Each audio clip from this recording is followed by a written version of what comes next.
vehicles.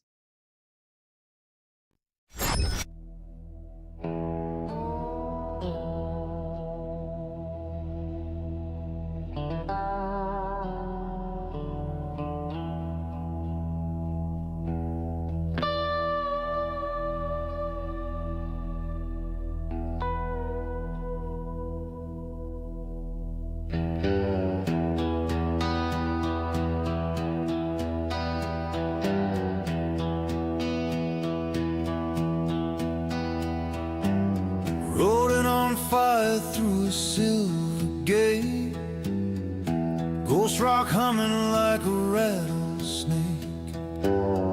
Sky howls loud and the ground won't stay, but we staked our claim anyway. Purple winds cut the canyons deep, living soil that don't ever sleep. Every step's a promise sworn. You die here quiet, or you live reborn. Banshee, don't forget your name. She remembers blood and she remembers pain. If you stand your ground and don't run free, she might just let you be. Six-shooters sing with a plasma gleam. Rangers ride where the storms get mean. EXFOR talks about order and law, but Banshee don't bow to flags or gods. And knock drums in the thunder's chest. Old world ghosts never truly rest. You can hear her breathe beneath your feet. Every heartbeat slow and deep. Banshee, don't forget the dead. She counts every tear that's been shed. Cross her wrong and she'll make you see this land ain't owned, it's borrowed briefly. They said this world was ours to tame. They didn't hear her scream her name, didn't feel her rage in the rain, didn't listen.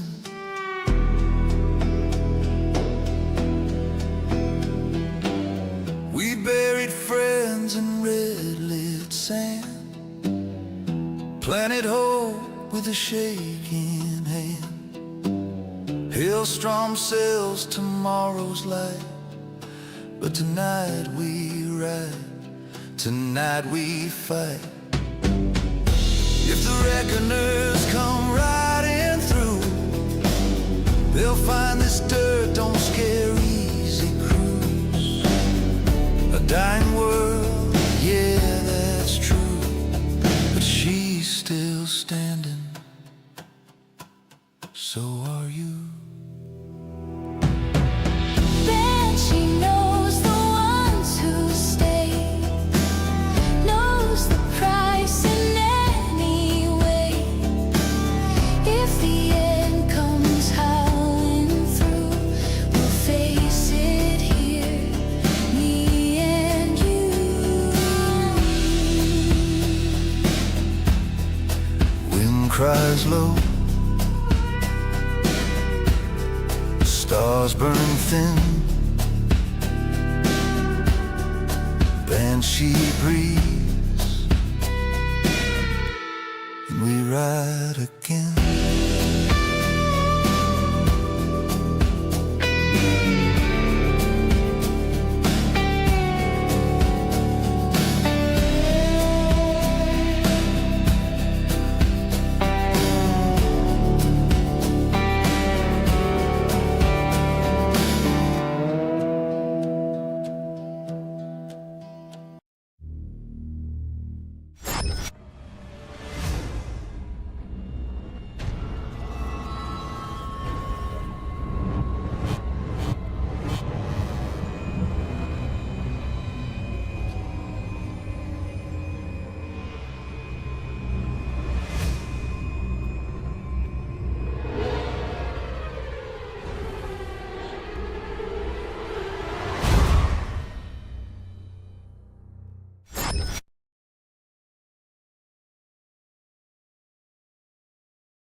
And there we go. Right. So, a question here. No, because I think on that opposite side of the system, just as far away from Goliath's belt. Okay, well that's helpful. Opposite side of the system, just as far away from Goliath's belt as you can get and still be in the belt. So you're somewhere in the belt, which is fine. So that's okay. That makes my life a bit easier. So we'll put the reckless. Oh, the reckless is already on the tracker. Let's put the reckless there. And then shrink it a bit.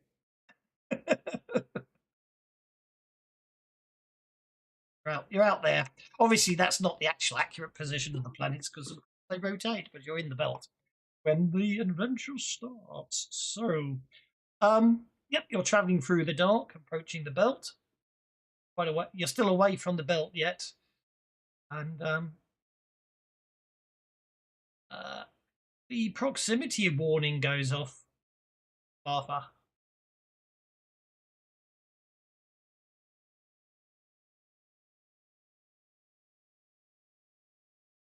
Well, check the radar, see what's causing it to light.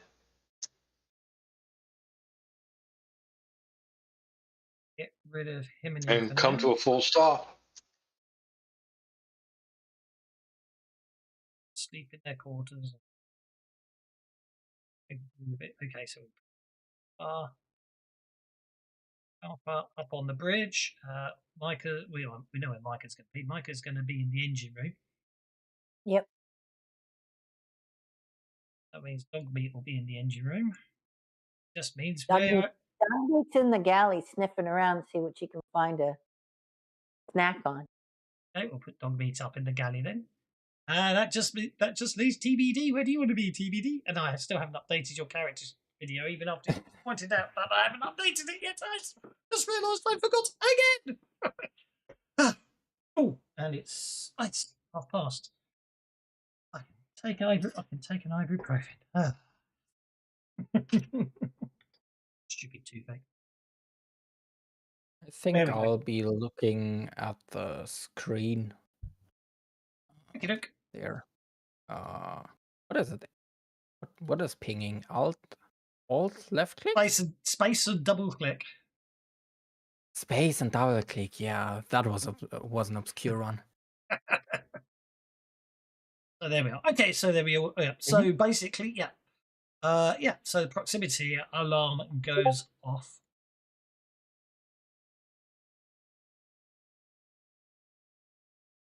Okay. So come to a full stop and see what's causing the alarm.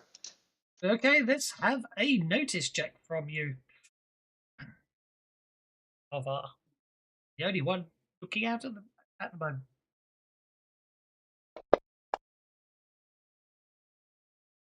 Ooh. Well, if I need to make that. Does that? I wouldn't worry about it. You only need a 4 9 times out of 10, and even with penalties, a 5's good enough.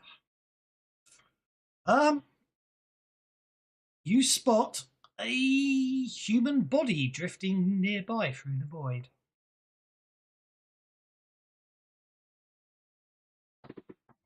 Check thermal level. Is it alive? They're not wearing a spacesuit. That means it's probably not alive. All right, do a little bit of piloting so I can maneuver the ship so the body's at least close to the airlock. Okie dokie. Dude, do you have a spacesuit? I don't have one actually. I think actually they would. Yeah, one thing they probably is let's be nice here. It's a spaceship. The Reckless had a previous queue. Was well kitted out, so there may be space. He did. I mean, it was a seasoned, possibly even Veteran. Yeah, they might have been veteran by the end. So yes, it probably has got gear. It's very sensible to assume. I think there was a crew of. That makes life easier. Oh, Hello. Himidy's here. I'll add him to the party sheet and combat tracker.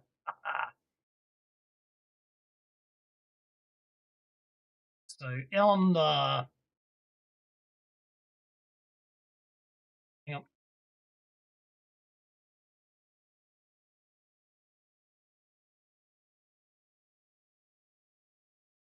And I need to press tab. Then I can do that.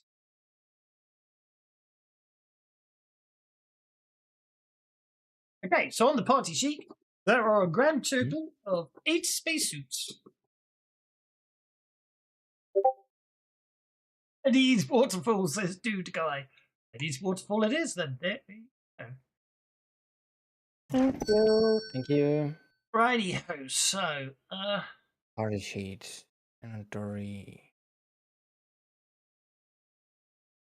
Suit.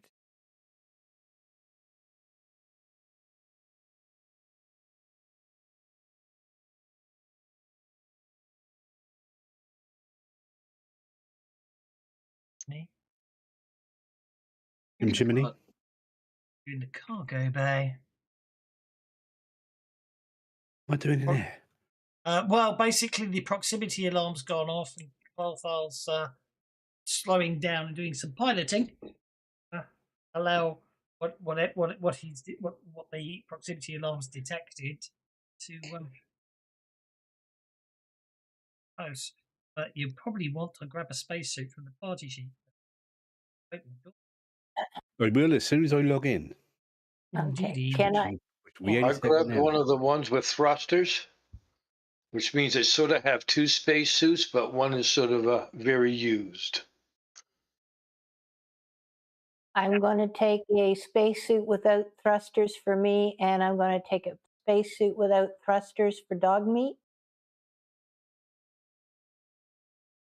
And I'll roll a repair on it to make it fitter. It's good to me. Make sure Do you know it what? fits her. I've just noticed this ship doesn't, unlike the Firefly, which obviously been inspired by, this ship doesn't appear to have an airlock on the cargo bay.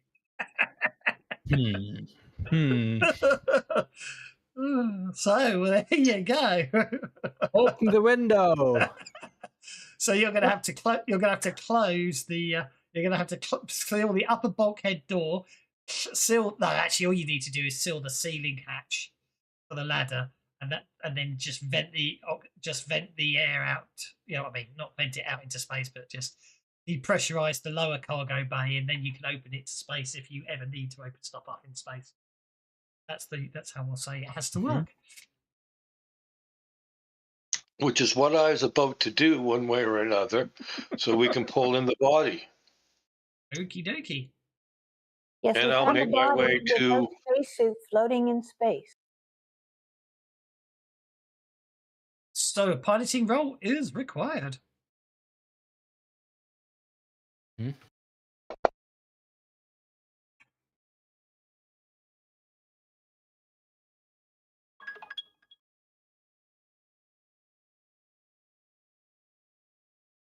Okay. Okay, so yeah, you basically get to a position. You clamber down the ladder. On the way down, you hit the button to shut the hatch and basically make the lower cargo bay. Okay. No, that don't work. You have to shut the hatch here and close that door there. So if you're in the engine room, you're stuck in the engine room because the upper bay and lower bay is part of the one section. And then and only then are you able to open the cargo bay doors. And out into Emily, are you suited up? Everybody will be wearing a spacesuit. Yes. Yes. You might still have one. All right. Pump the air into the bottles. Yes. Himiny has an armored spacesuit. I just saw you end with thrusters. Did you pay for those thrusters? I stole them from the other ships' suits. Or you can certainly have them. All I have to do is do the tractor. Just have to make a slight modification to your. I've got loads of money. You can nick some of that if you want. Exactly. Yeah. Oh, just take some. You're fine. You've got tons. Okay. So yeah, basically, I just need. It's going to be interesting. Skill. Athletics to pull them in. I was just thinking. Yeah. It's all very well saying it's thrusters. Let's have a look. Actually, I don't know if an armored spacesuit can have notes. Doesn't have any notes, so it must be the same as the standard spacesuit as far as I'm concerned. I don't see why you can't put. For an extra 1,000, the suit includes a small thruster system, allows the wearer to maneuver in 0G for up to 8 hours. Doesn't say. I think that's fair. I think athletics would be sensible, wouldn't it? Control it. Piloting would make more sense, but not many people have got piloting. I think athletics makes sense to control yourself with your thruster system. But you don't need to, except in stressful situations. So Himini and Clalfar move out from the bay. They intercept the woman and bring her back into the loading bay. At which point, obviously, you repressurize everything, and anyone can move around if they want to join everyone else in the loading bay or whatever you want to do. You move yourself on movements. We didn't bring that heavy chest back with us. No, we did not. You can dump that. Where was that in the party sheet? Was it? Yeah, still in the party sheet. Yeah. Heavy chest that can go. We all emptied it out, and I left it on the floor. Right. Indeed.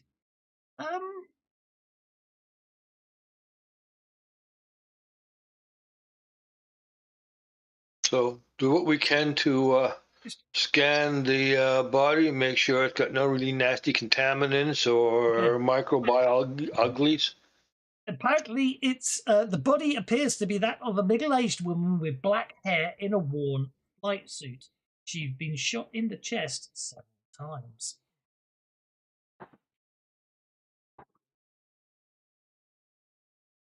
Well, that's not very polite. Was she shot in the chest, or did the bullets look like came from inside her?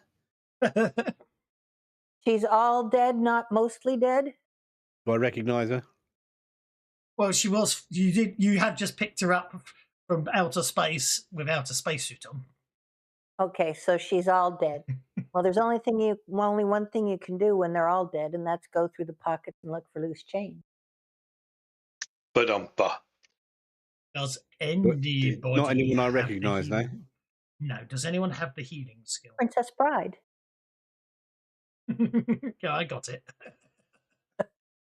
Whenever the mostly dead line comes up, you know it's Princess Bride. That's right. Exactly. Like filming Spaceballs 2. Actually, no. There's actually a song. Very nearly very dead. Mel Brooks is 100. A Wizard of Oz, I think. Does anybody have the healing skill? Yes. Dogmeat has Dogmeat has the healing power. Doesn't have healing skill. Micah does not have a healing skill. He has a science skill. That's okay. It doesn't really matter. She has no identifications or other belongings. However, she does appear to have a tattoo of a black or dark purple flower. You're not sure if it's black or just dark purple. Right? On the back of her neck. Anyone? Have I ever seen that tattoo before? Wow. And you just get to make a common knowledge check at -2 to identify it. Especially the anouks. Neither of you recognise the flower. Micah will come up to where the body is. I guess that's in the loading bay, yeah. In the loading bay, and she'll have a look. You want a common knowledge for the tattoo? Yes, please. No, I'm afraid none of you. Obviously, I mean, she is a corpsicle, so it's very hard to work it out. But none of you are able to identify what type of flower it is. The flower. Yes, the tattoo is it's a flower. If anyone wants to try a reroll. Take out the palm cord, my palm quarter, take a picture of it, blow it up, and then we'll have another look. Yeah, we'll Benny that.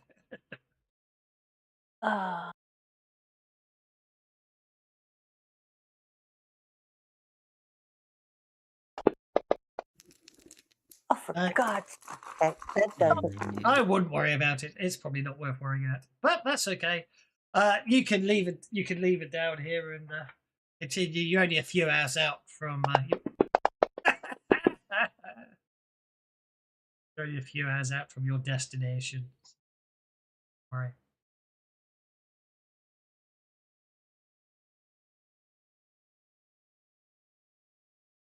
Right. So after a few more hours, a few hours later, you reach your destination, a mid-sized asteroid creatively named M04. So, as you fly around it, you can see the massive hole that's in the other side of it, and the base that's been built around it.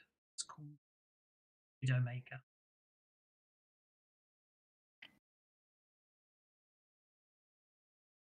Remember this place.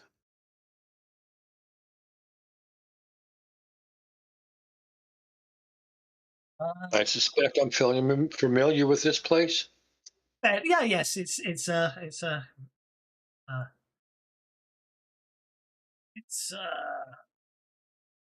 well, it's a mining. It's not a band. Oh, why did it so sad? It's basically I think it's a ghost rock mine, isn't it? Right.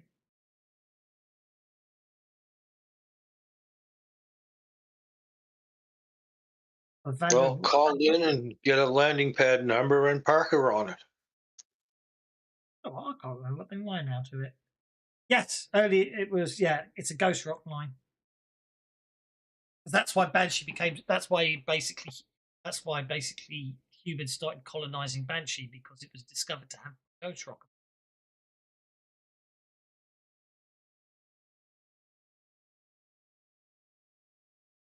Okay, yeah, basically, ground control tells you to land on docking bay.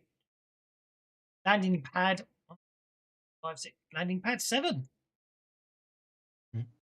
Do so in prompt order. You land on landing pad 7. It means that I'll get rid of the Mercury's end.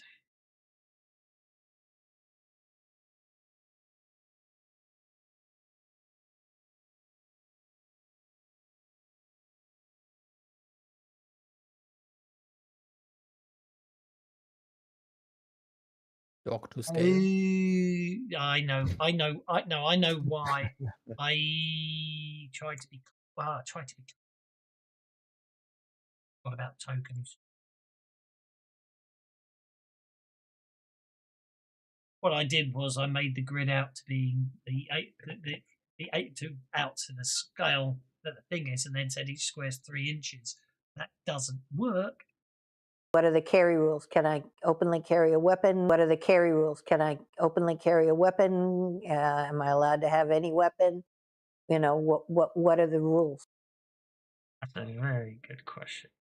I think we had weapons before. There's as long as you're the law or lack thereof.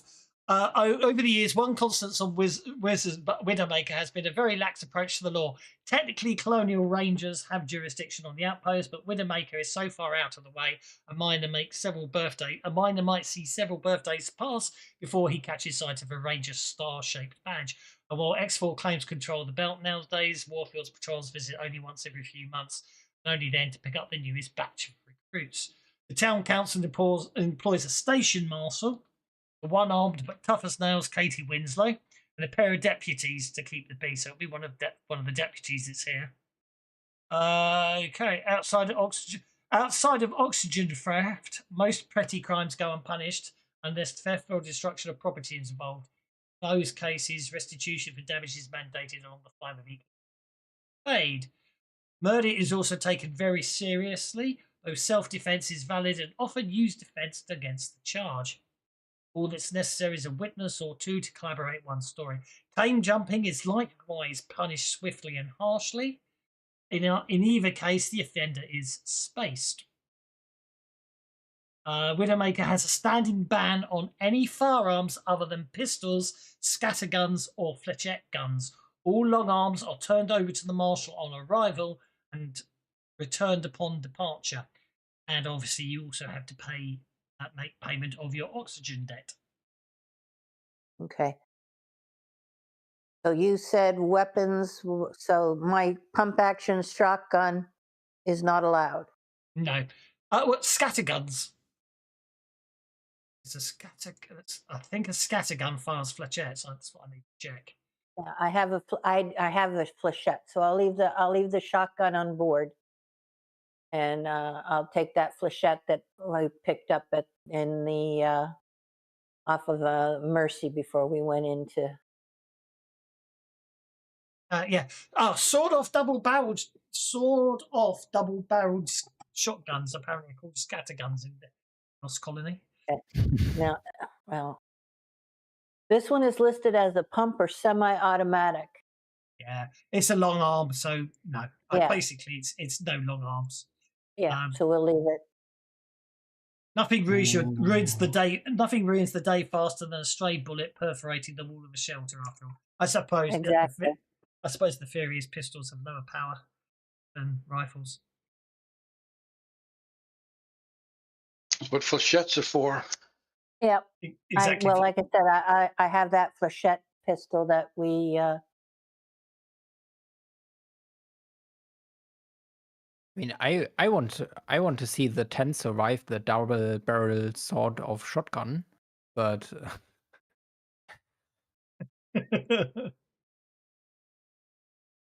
So basically, I was about to say, your M21 and your Mark IV is handed over to the law. Yeah. Left in the ship. Yeah, I'm leaving my shotgun on the ship. So technically, you have to hand them over. Oh, really? Oh, Yes. okay. Doesn't mean you have to hand them over. I'm just saying technically you have to hand them over. You should. Indeed. No, I'll abide by the law, and if he says if they want them turned over, I'll turn over the shotgun. Does he want my Volt knife too, or can I keep that? I think you're allowed to keep your Volt knife. All right, then I'll keep my Volt knife. My guns.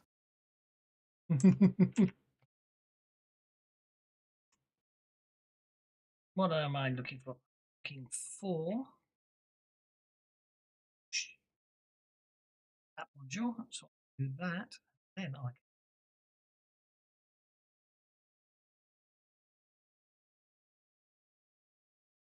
Oh, right. So are we turning in this body here? Is that part of the reason why we landed, or we just landed because we wanted to? You needed to restock and refuel, and handing in the body as well is a good reason. Mm-hmm. Yeah, I know. Does anybody here recognize this one? We found it floating in space.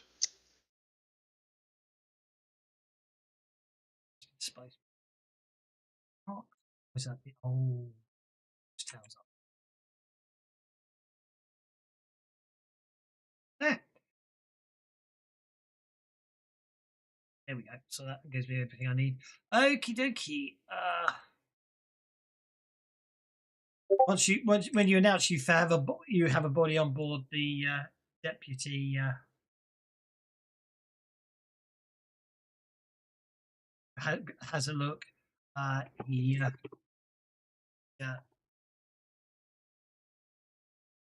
examines the body, and if anyone would like to make a notice check, over to hear what he says.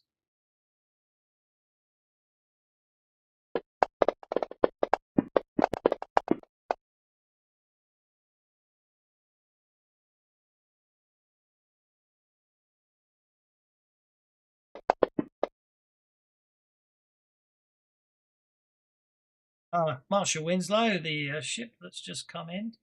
It's only the bounty dude. He's just that bit too far away to be able to hobnob. Not hobnob. Listening. Yeah, Marshal Winslow. The Reckless has just docked. I only recognise one of them, but that's what happens. Sometimes crews change. But anyway, they've got a body with them. Appears to be a woman. Shot multiple times in the chest. Unable to determine the wounds. Will probably need a autopsy. No identifications. Only pertinent feature is she appears to have a tattoo of a black orchid on her neck. Oh. Give them the coordinates of where we picked her up at. Basically,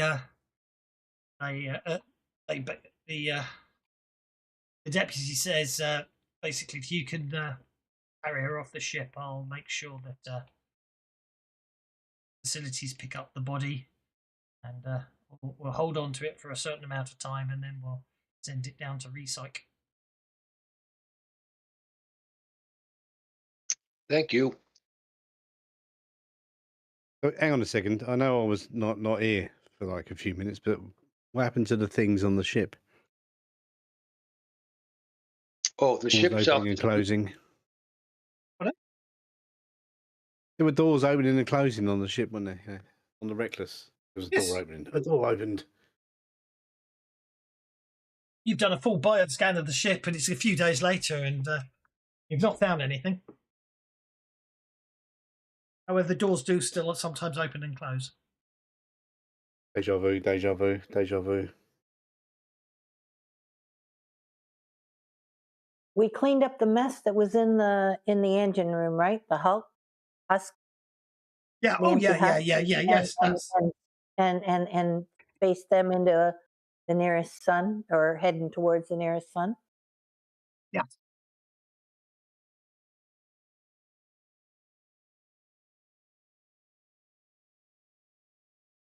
And Sweetie hasn't seen anything out of the ordinary on sweeps when the doors are misfiring or anything. Yeah, not at all. Okay. Says door open, crew ID not identified. Check the logs. Sorry, crew ID not found, not identified. Whoever's opening and closing, whatever phenomenon's opening and closing the doors, obviously seems to be sending a crew ID, but it's Sweetie doesn't have it in her database. Right.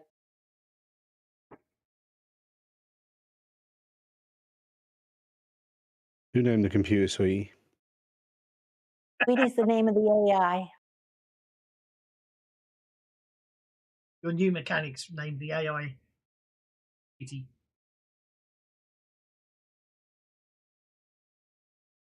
How does Sweetie feel about that?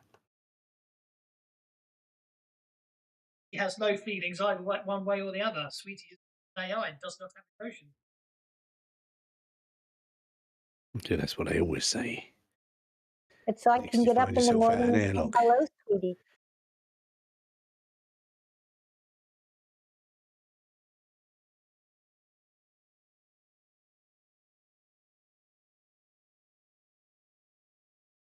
bit more friendly than calling your AI mother.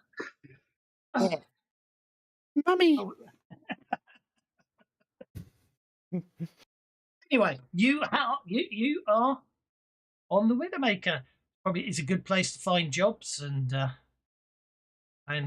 possibly make trading deals and stuff like that. It's far. It's it's on the opposite side of the belt to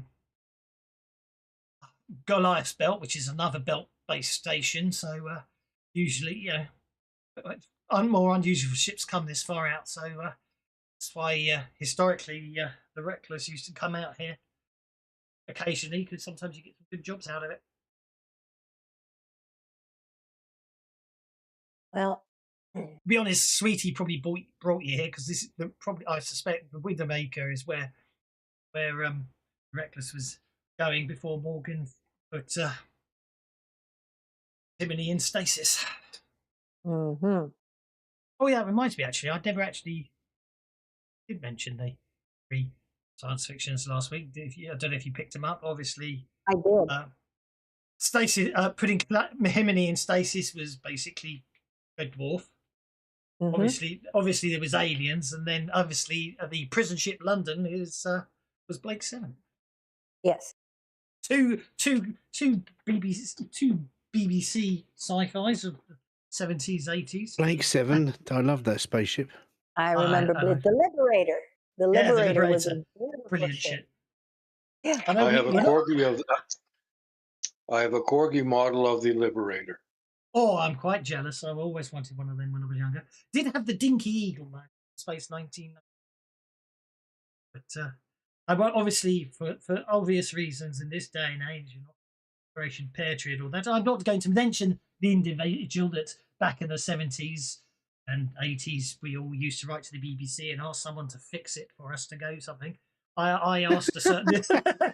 He never helped. He was a bastard. Friends of mine wrote to him. He done nothing. Well, this is it. My sister was on it. That's by the by. I've never forgotten. I wrote to this individual asking if he could sort it out that I could visit the Blake 7 set and be on the Liberator. I sent the letter off, and the next week they blew the ship up. No. So it's your fault. Because I wrote during the second series, and you remember they blew it up, didn't they? At the end of the season. I was so upset.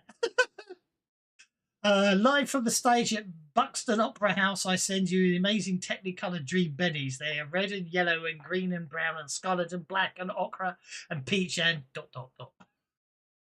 Guess who that's from? Thanks, Travis.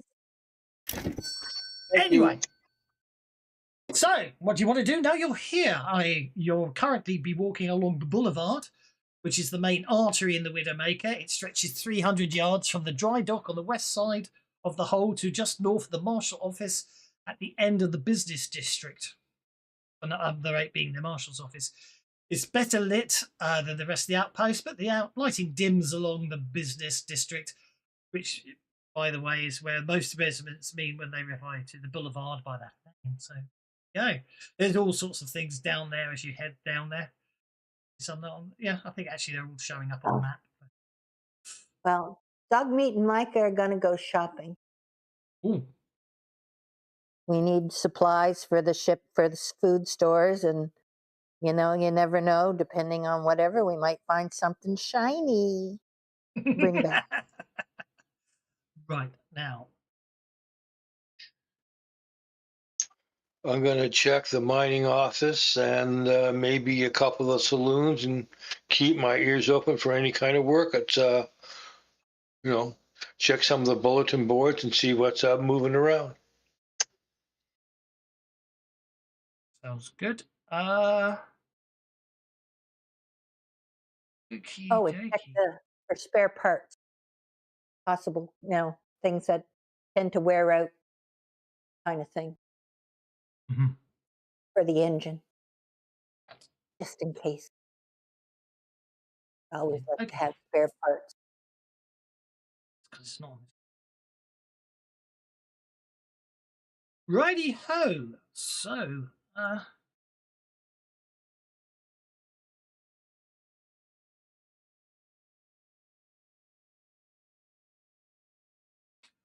Where do you want to head? So I'm heading for number 4, I think it is.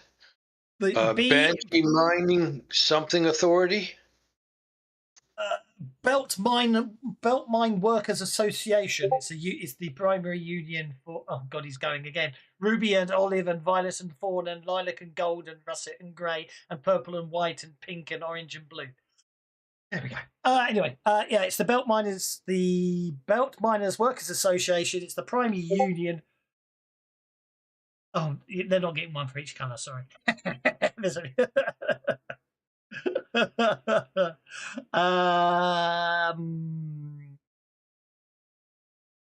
Yeah, it's the primary union for belt miners. There's not a big call for Widowmaker, as each miner is self-employed, and thus technically not eligible. But they're here anyway. Then you've got the Busted Thruster Saloon, number 6. You've got Dawson's Outfit.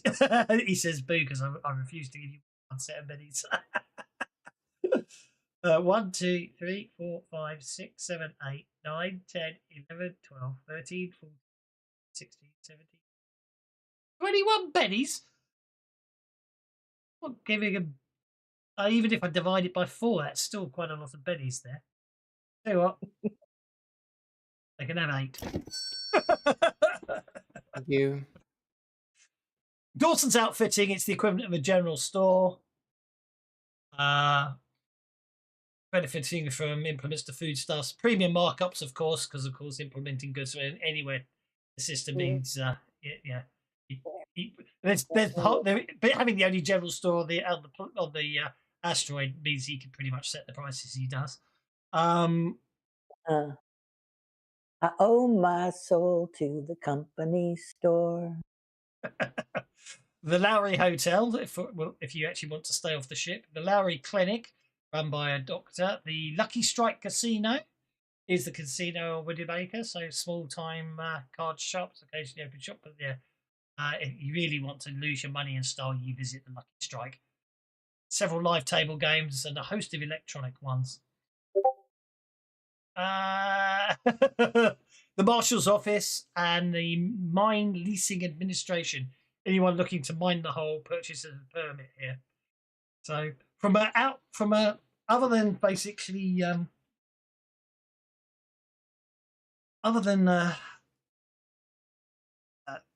the general store, I'm not sure you're going to get too much in way of parts for the ship out here. It's too far away, if that makes sense. But obviously the casino and the hotel and Surge's Bar, which I didn't. They're probably good places to have a chat to people and network and see if you can get any information or possible jobs or anything like that. That ship junkyard might be a place to salvage for parts. What is the ship junkyard? Up next to the ship repair facilities, I mean, yeah. Yeah. Do we need parts? It's always good to have spare parts. Yes, a small stock of common repair parts is available, but most wrench jockeys discover they have to sort through the wrecks in the adjacent junkyard to find key components or at least something they can jury-rig long enough to make it back to civilization. Exactly. Basically, anything on Widowmaker has 100% markup price to the prices listed in the book because of they're so far out markets in the belt.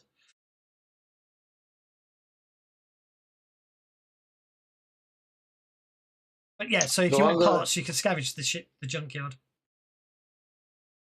I don't have a scavenge. Good. But I don't.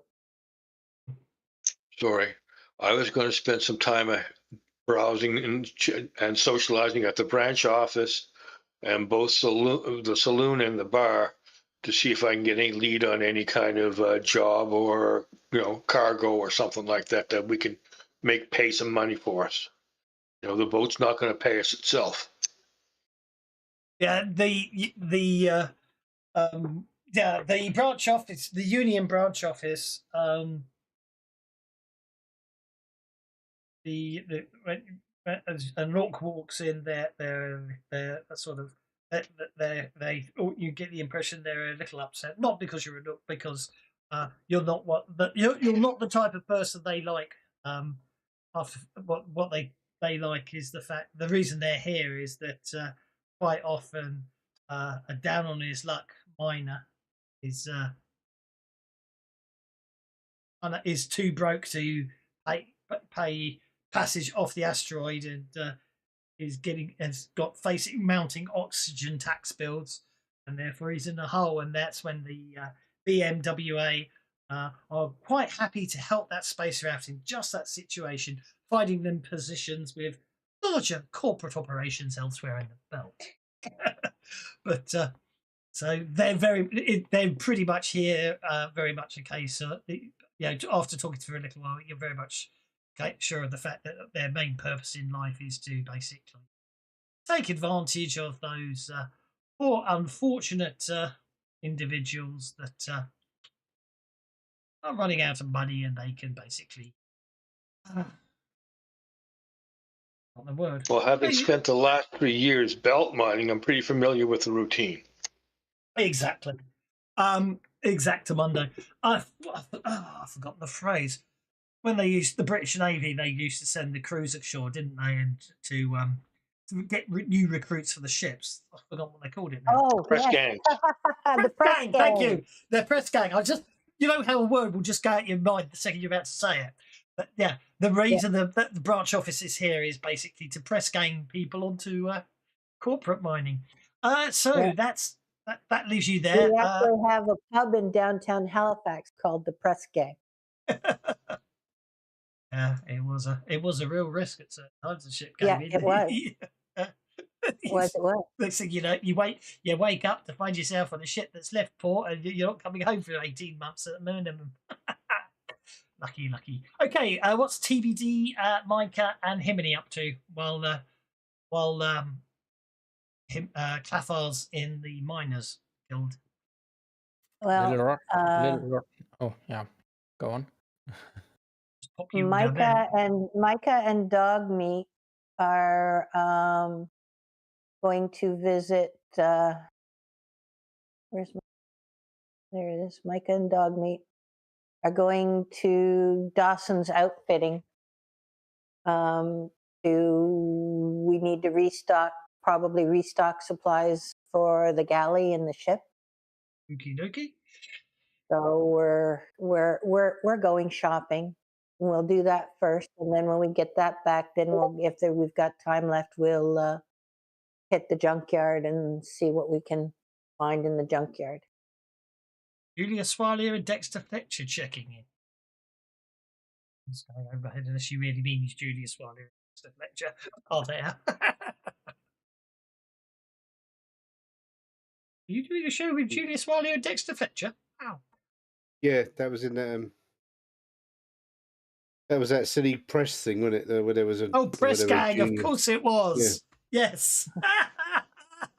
Yes, it took me a while to get there. Thank you, Jimmy. I'm going to have to give you a Benny for that, because the reference went totally over my head, which is terrible because my wife absolutely, even though she hasn't seen it since it was on live on telly. Oh, and I forgot all about it. So that's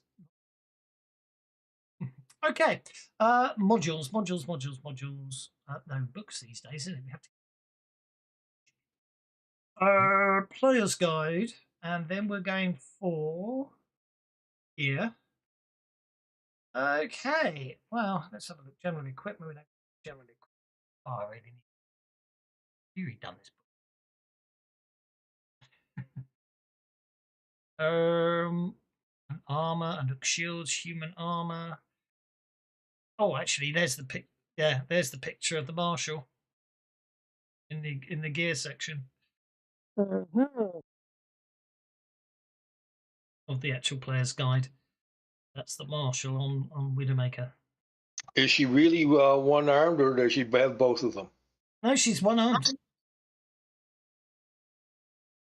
And no legs.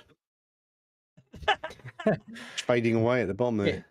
She also doesn't have an underarm on the right side, apparently. Yeah. Do you know what? Great Marshal. Sticking with dog meat anyway. Make sure they're all right. No problem. I can't believe they don't actually have supplies or anything. So yeah, you could just stock up on supplies. I don't think they actually list them in here. Armor, personal weapons, range weapons, special ammunition, vehicles, missiles, torpedoes. Well, I think this is the only setting where they don't actually sort of hotels and food and stuff.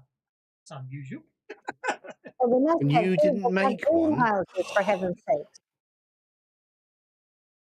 Sorry, I didn't hear what you said there. I was too busy being chastised by Jiminy. I said they must have something here. They've got greenhouses. Oh no! I know they do. I'm just saying. I've just noticed because the Deadlands Lost Colony is the first pinnacle Savage Worlds rulebook I've ever found where they don't actually have cost of living stuff in the equipment lists. Usual. Oh.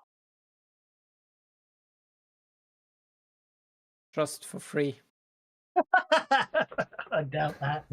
I suppose what we do is because it's an add-on to the Suede book, then I suppose we turn to Suede, don't we? Wait for them. You added the ammunition that I gave you the other day. No. Yeah, Player's guide. can't believe it. I thought I had, but I could. I thought I All had. right, Hell on Earth Reloaded Player's Guide. Maybe. It is not Hell on Earth Reloaded Player's Guide, is it? You don't need that anymore. You should be using the Deadlands Lost Colony Player's Guide. But obviously, that's what I was using. Yeah. Yeah, obviously, don't forget, I'm possibly pointing at the module, not my updated version of them. But anyway, playing this is where we'll find all the bugs that haven't been reported. Like, how many years ago did I bring this down and no one noticed the application this was? Terrible. So bad. Actually, no. That's when it comes to when it comes to Dark Ages. Someone's already done a lot of the checking for me. Stay on that one. Just worried about it.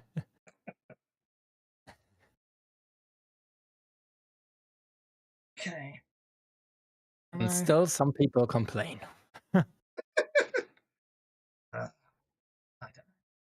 Actually, I'll take it back. Suede doesn't have any of that at all. Maybe it's only Deadlands. Maybe it was just Deadlands Weird West that used it. Lake Miles got all that as well. Yeah, Fantasy does seem to do it. Not to worry. It's a narrative thing. Just you can cross off some stock. Okie dokie. Where are you headed after the BMWA branch office? Far.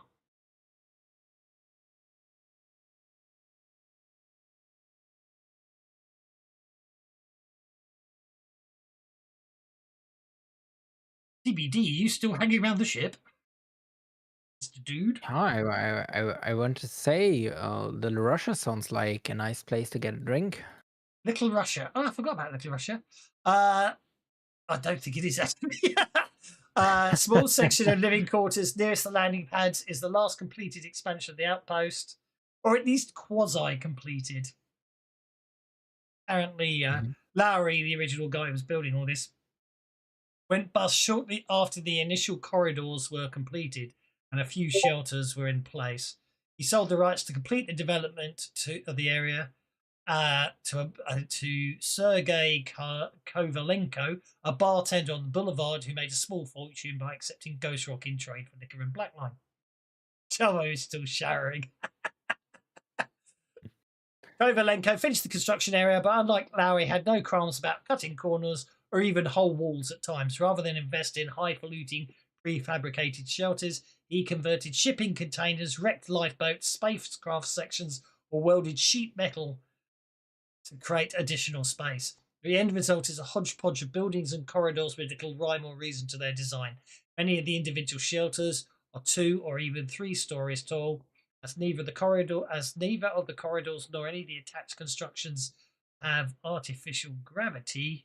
It's not uncommon for the multi-story buildings to forego stairs or ladders, instead simply provide a hole to provide passage between floors. Oh, that's interesting. M04 is not large enough to create its own gravity. No one's got zero-G sickness, have they? No, I don't think so. I know the kid did, but he's not with us. As neither the corridors nor any beside or any attached constructions besides Surge's bar. Surge's bar's there. Oh, okay. So Surge's bar's the only part with artificial gravity. So that whole section is zero-G. So yeah, you can have a drink in Surge's bar. Yeah. Okay. Oh, I can see why you went there. Or can I? It draws the worst of the worst. It's the stop for both pirates and bounty hunters. That's why you went there. That bounty dude. It has, unlike the rest of the Clarusha, it has artificial gravity and fairly constant power. Of course, it's like being a Of course, that's like being a step above a cesspool. It still stinks, and more often than not, you're going to step in crap. And the transition from gravity to zero-G leads many patrons to recycle the alcohol they've just imbibed, not from the door, far from the door to Surge's. Ew. Making the analogy almost true. So, okay, you're in Surge's. Okay. There's some talking Surges. Apparently, some ships just come in with ships just come in with if rumours are to be believed, Sophie Lawrence. It's his body. Ooh. That's the talk in Surge's bar. You can make a common knowledge check because of your background.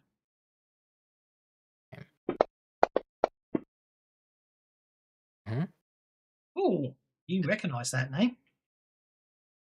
Sophie Lawrence obviously was a ruthless pirate. Apparently, she was operating this area, although the Lord Dogs had never managed to make a charge stick. Yeah, didn't get the raise. Nope. You think there's more, but that's all you can recall.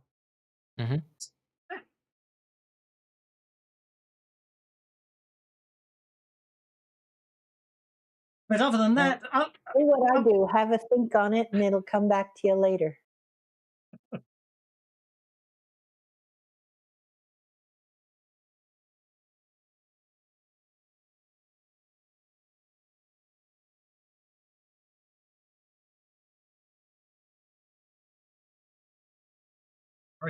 Righty-ho, where were we? Okay, what about the rest of you? I was working with my persuasion to see if I can come with a cargo or something. Oh, indeed. Probably not in the branch office, because, as I say, the miners here. Let's head over to the saloon then. Busted thruster saloon. Movement isn't blocked, so you can try it there. Make a networking roll at either persuasion or intimidation, although persuasion's usually has longer term benefits if you plan on returning to places. Well, I don't have intimidation. That's not his style. Oh dear. And I am having such. Well, actually, no. That's actually very good. That's really good. Good for you. No, indeed, Claffard. That's excellent.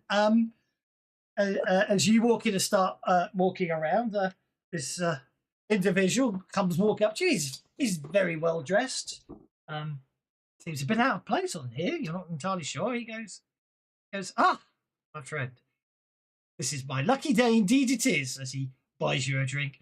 He goes, "I am indeed of transportation of myself, some cargo." And what do you want? What's the cargo, please? Oh, nothing. Just some various machine parts. You wouldn't mind if I had my engineer inspect them, so we have no surprises. I Oh, hate of course. surprises Of mid-flight. course. Not at all. Not at all. No problem whatsoever. Marvelous. I'm called Clothar. What's your name, please? You know, at least a use name. Mr. Mind Flayer. Front off. My name, well, indeed. My name is Pendergast Goodman. All right, pardon me, Pendergast, but I need a quick call because even though I'm the pilot of the vessel, I'm not the owner. So I'm going to give Himini a little comm system connect and say, hey, I've got a passenger and cargo here if you're interested to haul it. All right. Okay. What's his name? Give him his name. Pendergast Goodman. Do I know him? Have I heard of him? Nope.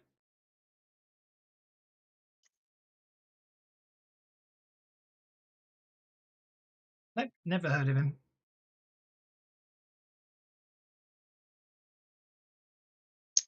So you want to take the job on? Well, he can come and meet us somewhere. We'll talk about that. Yeah. He's in the bar, so that's a good place to go. Oh, he's at the bar. Just go to the bar then.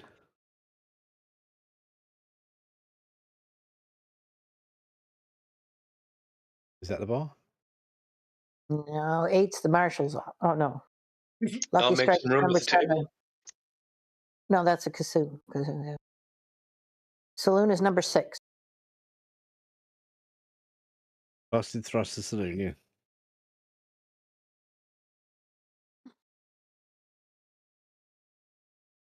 So Micah and Dog Meat have, when we finish shopping, we'll take our supplies back to the ship. Indeed.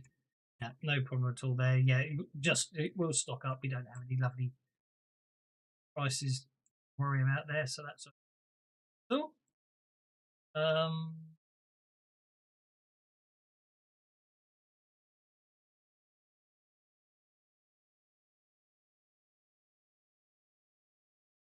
Drop off stuff at the Reckless, make sure everything's still good, pack away the stores.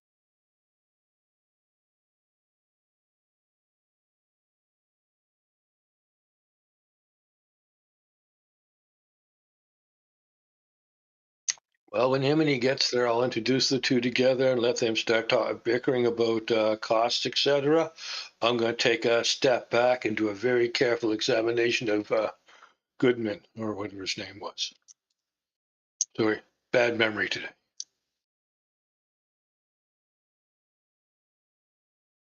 And I'll roll a notice for that, I think.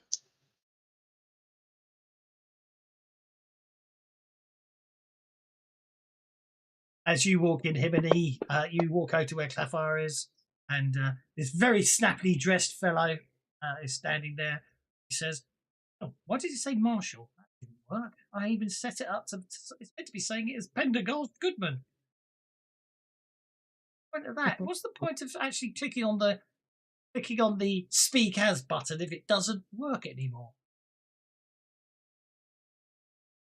So you report it as needing fixed? Yeah, it's a bug, obviously. Well, Pendergast Goodman is the name, and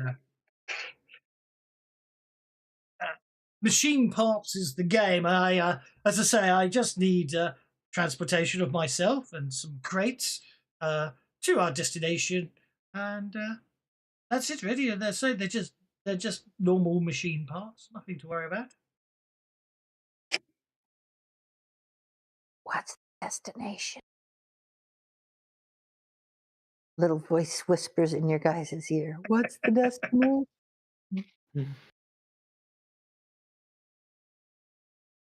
Okay. As you head, okay, you're back. The two of you are back on. Two of you are back on the Reckless, aren't you? Offloading everything. Yeah, putting away the stores. In the And then, stores. yeah, when we're done that, if there's time, we're going to go hit the junkyard. Okay. For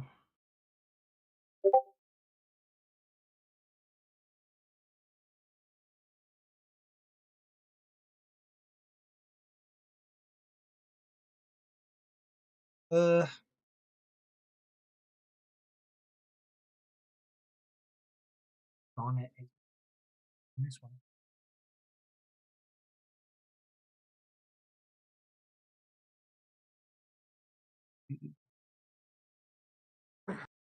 Is there a way to grab both of the tokens, and move them as one? Yeah, there's that one called selection mode. You click on that and then drag a square round.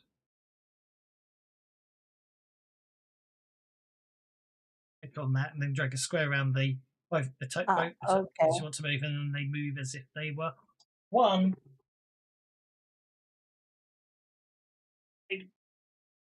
I obviously didn't do a very good job of setting up the keywords is a bit. Yeah, we'll have to. No, I didn't do.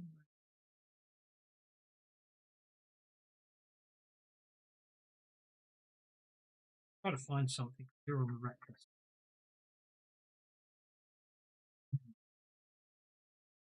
It's till. There we go. There we go. Got it. Okay. Do I have to do that each time I move, or now you've done it, the two of you will move together until you click on a single token. Sometimes even after you click on a single token. Can I have a notice check from yourself and dog meat while you're on the reckless?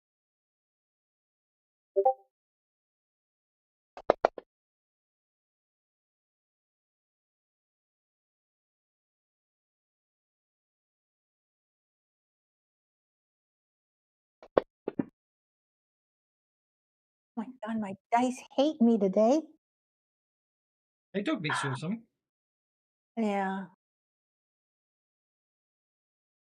Oh, no. If I find it.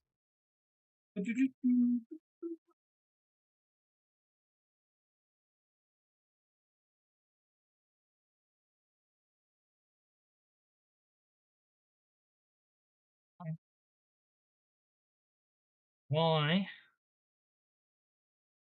It isn't working.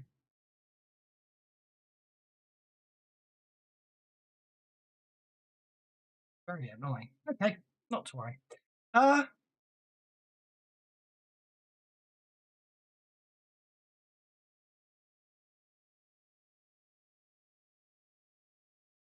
Stars.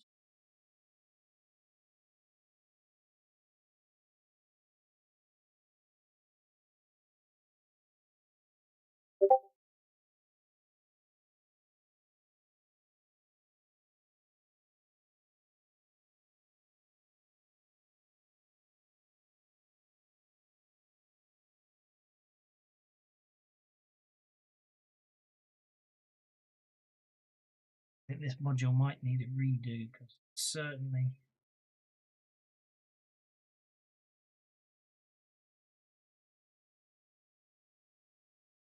I think this paragraph's missing.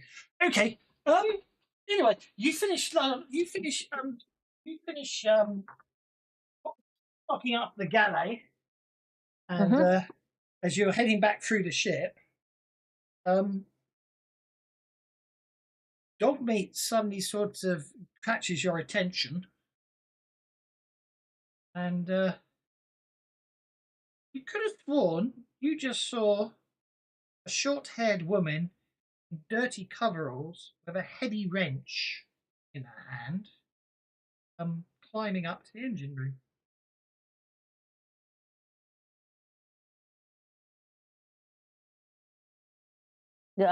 Okay. In that case, we are heading up. She's not getting into my engine room. We're heading back there double as lickety split. Okay, you clamber up the ladder into the engine room. There's no one there. You have a thorough look around the area, check behind everything. Need to be anyone up here? Okay. I'm going to go to the engine room anyway, and I'm going to ask Sweetie, who was the previous engineer on the wreck.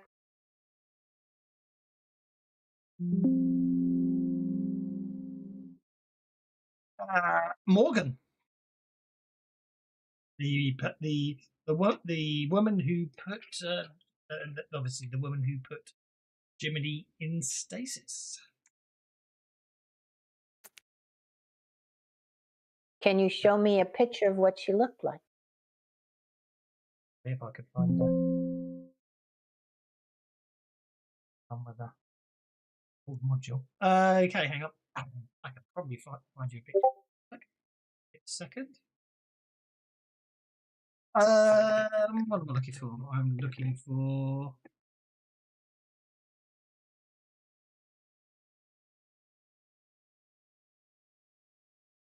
Here we go, another way.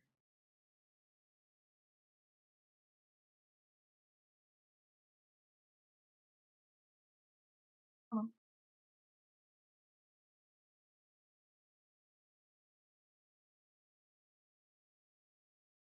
For heroes, then I go down to heroes.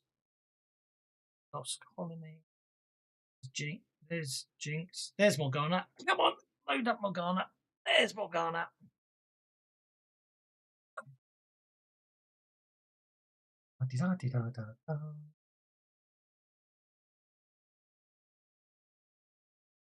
Great.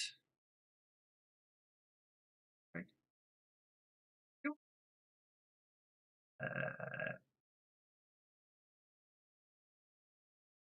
Mode. Here and I go into download. That.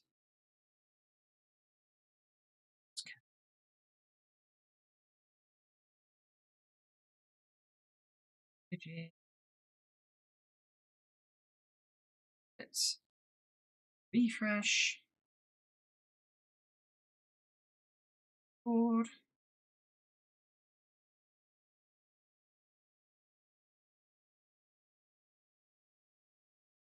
Yep, that's Morgana. A medium-heighted woman with long brown hair.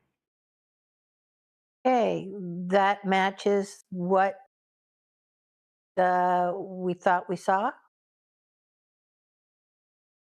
No, what you saw was a short-haired woman in dirty coveralls and a large wrench, whereas that's a woman with in rather clean coveralls with long hair and a large wrench. Yeah, I understand that. But is it... No, yeah, but at the same time, I mean, actually, ironically, you look at yourself there. You're a woman with short hair in dirty coveralls, carrying a palm corner and a toolbox by the look of things. Point being is what we saw. It doesn't look. It doesn't look like Morgana. Okay, all right. Morgana's probably I think Morgana's a lot is sort of heavier set lady. She was. Okay, so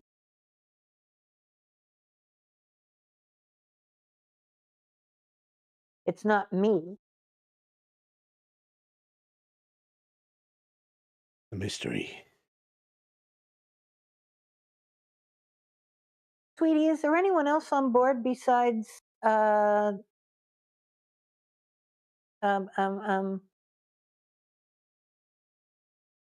You and Dogmeat. me and Dogmeat, and I think what's his face is probably still in the shower, and Calvo, and oh God, oh, forgive me, my memory is just shot today.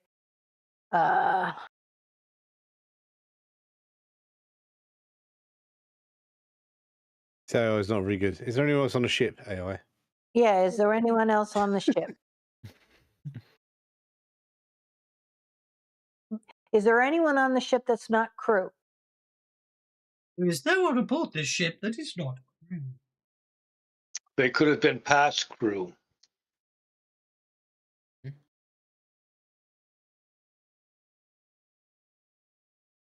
Is there anyone on ship who's not previous crew?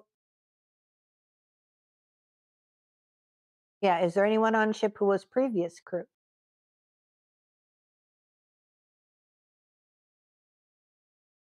Walter, Is that's n- the other guy. Trying to remember Walter's.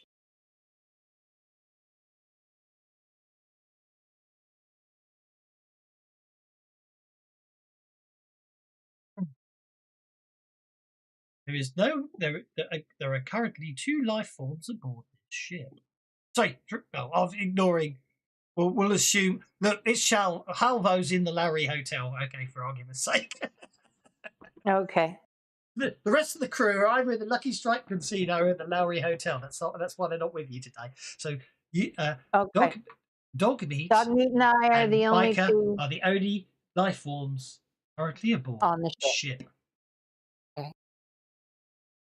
Are you saying anything about this thing you've seen, or are you just? Well, talking to the yeah. computer? You know, Are you saying on comms? I probably would have as soon as I saw her and started heading for the. Well, okay. So there with this, we already had this before. We've got a ghost on the ship, I think so. and she's harmless. Don't worry. Oh, okay. You're telling me that this is a ghost. It's a ghost of the old engineer before Morgana. Oh, okay. What's her name? What was her Maria. name? Maria? Okay. I never saw her, but Morgana used to keep going on about her all the time. So you just trust people. You know, there's lots of weird stuff going on in this universe. Okay. Thank you very much. I'll keep it in mind, and maybe we'll eventually have a conversation. And in which case, then I will. I assume we're going to have to be in spacesuits to hit the junkyard. So I will gear up Dogmeat and myself into some space into a couple of spacesuits, and then we will head out and have a look at the junkyard, see if we could salvage anything from there. And just as an aside, I'll say, keep an eye on things for us, Maria. We'll be back soon.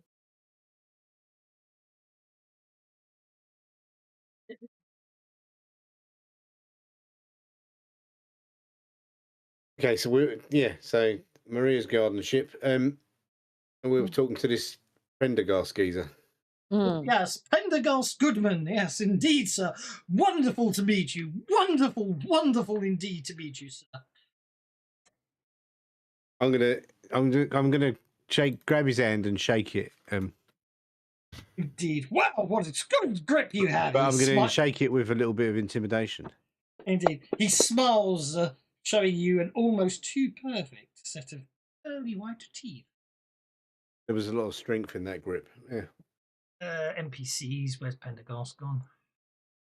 Pendergast Goodman. Let's see, we'll get that. We'll get that.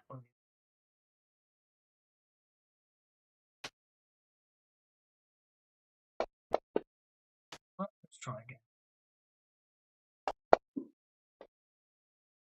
Oh dear. His impeccable grin falters. What can I do for you? Exactly like I said, I just need transportation of myself and a few crates of machine parts. And if it's a problem and you don't want to take the job, then I completely understand. I can always go somewhere else. I mean, I've only been waiting 3 months so far, and the oxygen tax is building up. How much are you paying us for this?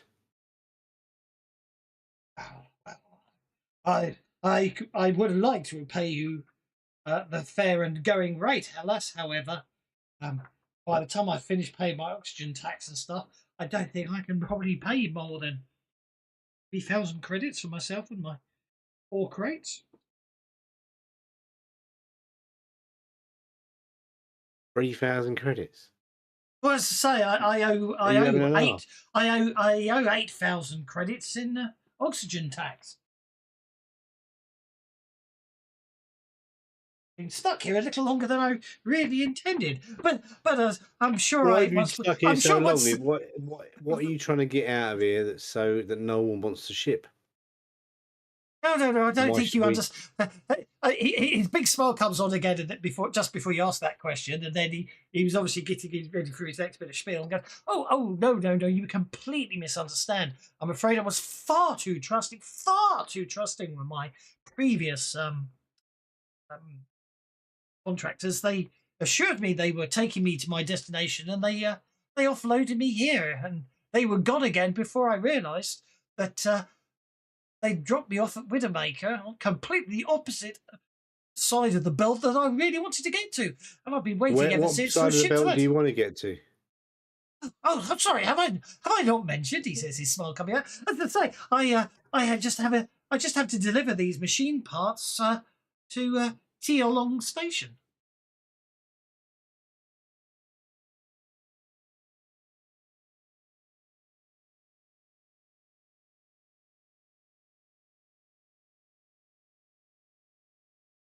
Mingzu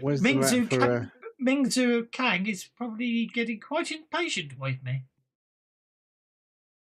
Which station? Where's that in the Faraway system? It's in the belt. Oh, there you are, Faraway. It's Faraway Bush. Doesn't actually show up on the map, but Tian Station, or Tian is the name of it. The Tianlong is the name of the original ship, but it's owned by the Tang family.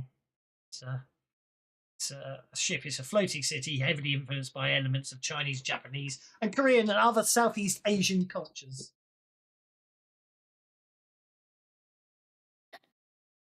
We've got to go to the belt with your cargo. Indeed, yes, as I say, it's all good. Yeah, it's not a problem whatsoever. But as I say, it is actually for a member of the Kang family, and they'll be most upset if I don't get there soon. But I've been stuck out here for months because no ships come out this way, other than the standard food delivery ships, and they were heading back to Banshee and had no interest to fly. Obviously, how far would it be off our course to go there? Just asking, as a general idea. Well, we got the pilot here. He might know, innit? Yep. How far? Piloting roll to get an estimate. Yep.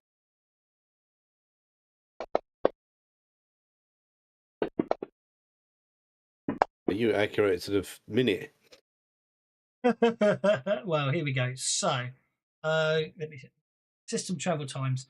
Trip from Banshee value. Okay, so planets are what they are. So each planetary orbit has a base number assigned to it, as shown in the system travel table.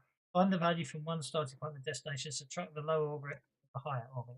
You're going from belt to belt, so that's that. And then the travel time. So, for example, trip from Banshee value 3 and tunnel station value 4 can take from anywhere from 2 to 9 days.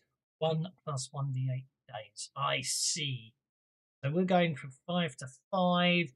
So depending on orbits right now, you're looking at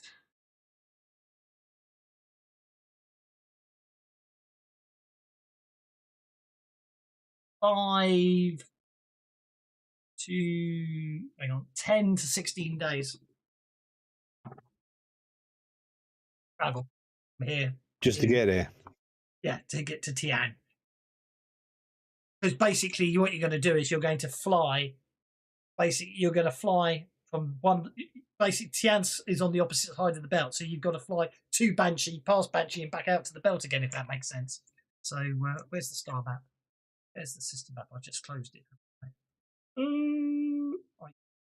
Images. Far away.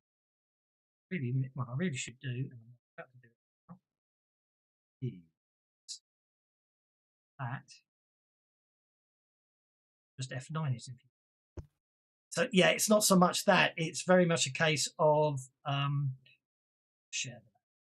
So you'll be basically doing that. Makes sense. Obviously, you're. So if you imagine that we're here is actually on the opposite side of Faraway star, we're literally flying past the Faraway star and then flying back again, if that makes sense. Mhm. Yeah, it's almost So 180 degrees from us. Yeah, exactly. So actually, it will be the full 16 days. Thinking about it, because you are flying.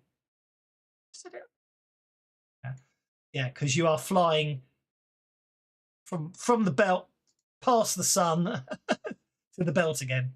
So yeah. If the belt is rotating and we fly in the opposite clockwise direction. It's going to take we 6. might be able to cut down a day or two, maybe. Yeah, most. a good piloting roll can cut some time off it, but the base number is, because it's a D12 to travel out to the. It's a D12 to travel out to the belt plus 5, so it's 16 days travel. It will take you to get across. Okay.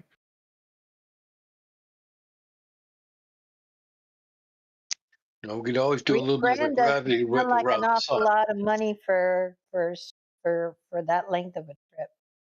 It's not really much money, is it, for that? No, considering we have So he's got with the crew. of power and food. I can assure you that. Tell you what. I understand, but I'm in a bit of a bind here. So all I've got on me is 12.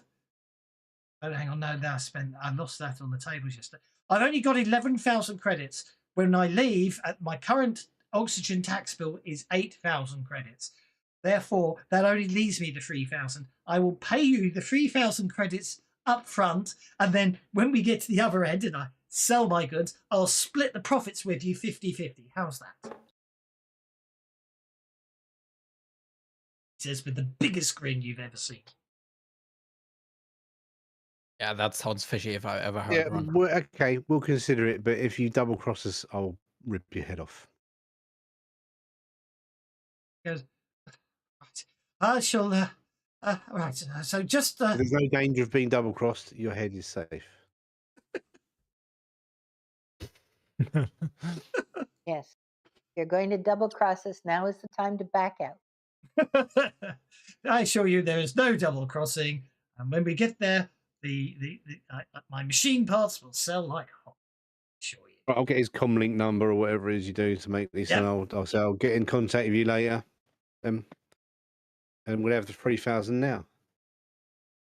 Like 3,000 when he boards the ship. He's okay. 3,000 when I board the ship with my goods, surely, sir. Because after all, if I give you the 3,000 now, what's to stop you flying off with it? I'm not saying you are the type of person to do that. Okay, I'm just saying what is to stop you doing I will it? contact you later. Don't turn up at my ship uninvited. I'll let you know when we're ready. Indeed.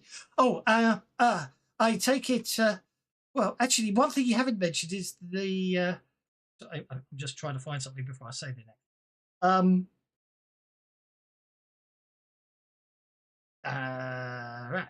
Right. I'm looking at the wrong module. That's what. Sorry. Oh.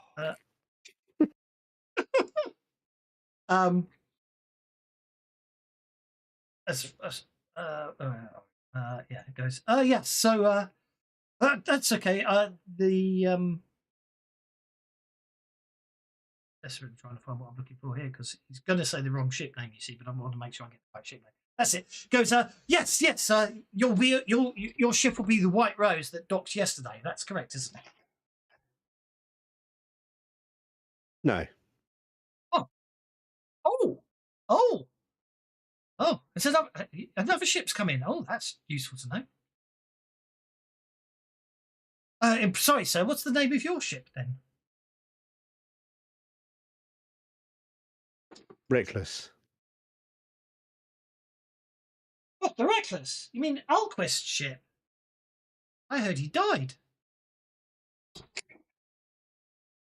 We've got new people in charge now. Ah, I see. Well, yes. The Reckless. Well, yeah, that'd be fine. No problem at all. Yeah, Alquist's landed at Tiang before, so that should be fine. No problem at all. I say, I'll await your com.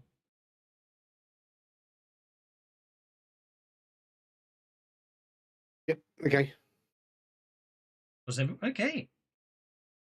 What should we So do they- now then? Oh.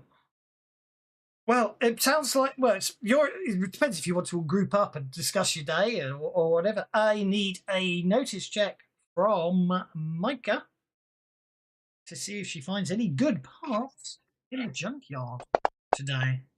Nope. Oh, Actually, no, I take it back. Oh, I God. take it back. You find a fully working gravity drive.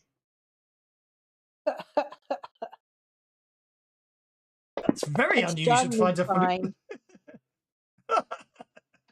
Well, dog meat can sniff things out, but dog meat doesn't know what they're looking for. But no, you find a near perfect mint condition gravity drive. You're not sure why it's been left here.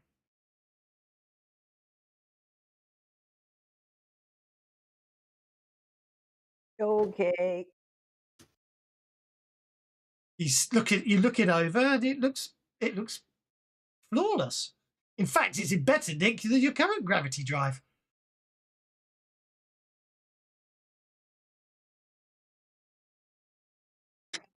Well, we will take it back to the ship and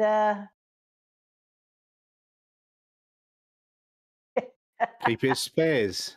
yeah, and we'll. Oh no, put it no, in you the have to spares. make a repair check to get it out. But I mean, it's Oh, do perfect. I? It's Okay. a much better. It's a much better. It's, as I say, it looks practically mint. You're not sure how it's been not. Oh, that's Oh. unfortunate, isn't it? Yeah, it looks like I'm not going to be able to get it after all. You'll have to come back tomorrow for it. I mean, that's a near perfect, a mint condition gravity drive. That's worth more than the Reckless is. Because don't forget, you only Hellstrom Industries can sell them, so finding a near perfect one is a lucky find. Right. But, Okay. yeah. Well, we'll You failed definitely. to remove it today, but you can always come back tomorrow. Yeah. We'll mention it to the guys when they get back.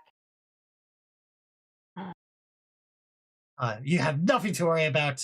You have nothing to worry about finding that near perfect gravity drive, and I'm sure you've got nothing to worry about with Pendergast, because I mean, it's not as if he did any crit fouls anywhere on the way, is it? Right. What a Runny. day. What a day. It looks like Clefar and Micah and Dogmeat are back at the bar. Looks like that bounty dude is still is waiting till 3 o'clock to leave the pub. Surge's bar. Are you doing anything in Surge's bar? Sorry, everything else got more got a bit distracting there. Just a It dude. appears to be AFK. Couple of He drinks. doesn't- Yeah. Bit annoying, really. Kill him. Not literally, but okay. We'll do that tomorrow. So we'll get the dude back as well. It's the end of the day. I assume you're staying on the ship rather than the hotel. Why would we pay for a hotel when we have a perfectly good ship? Indeed. So when the obviously he's not here, so I can do it for him. When the bounty dude returns, he tells you that he's found out that the body you found was a known ruthless pirate operating in the area, apparently, with the name of Sophie Lawrence.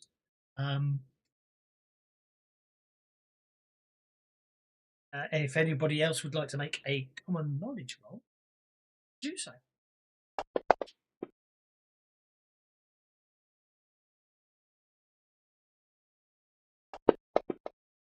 Oh, Well, Mike has got your dice. Your dice are looking good there.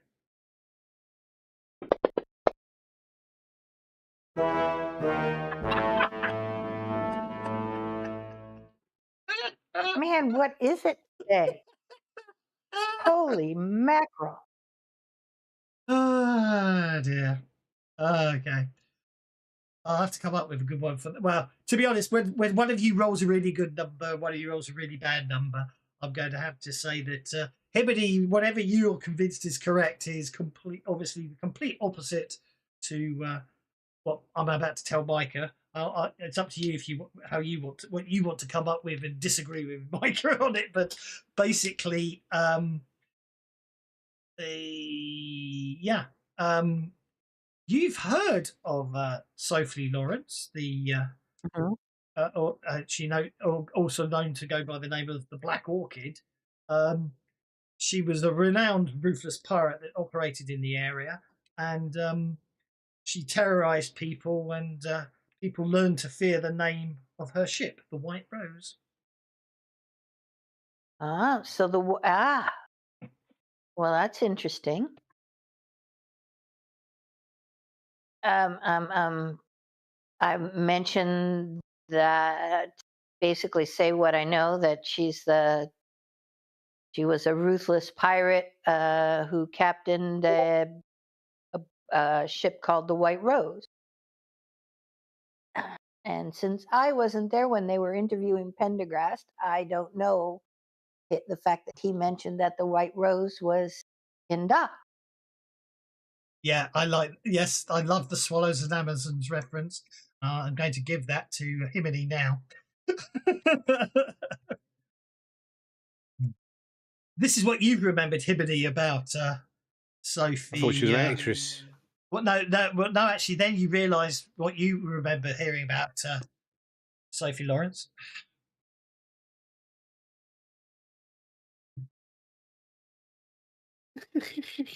Yeah, I heard she used to be called Ruth, but she changed her name because pirates are ruthless. Uh-huh. That is direct line from one of my favourite childhood books, Swallows and Amazons. The two girls, Peggy and Nancy, who are the crew of the Amazon, a small sailing ship. Yeah, literally sailing dinghy. Her real name, her real name's Ruth, but yeah, her real name's Ruth. Her real name's Ruth, but she calls herself Nancy because Amazons were ruthless. I had such a hard time at school one year when that was the book we had to read. You know, for that year's book, book reports and everything. It's like I'd only read it five times before at that point. But anyway, easiest year I had. I could write all the essays I needed to and not have to read the book. Did anyway, because I like the book. Anyway, yes. So it's an uneventful evening. I wonder if the White Rose really is important. Yeah, can we find out if the White Rose is actually docked, or is that just they think we're the White Rose because we brought in Jennifer Lawrence?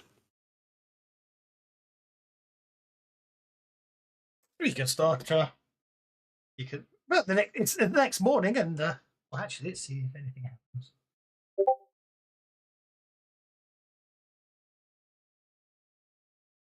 Nothing unpleasant happens that day. So the following morning, it's all good. You can start asking around if you want. You guys start asking around. Dogmeat and I are gonna go get that graph drive. I'll come along and check out that graph drive with you.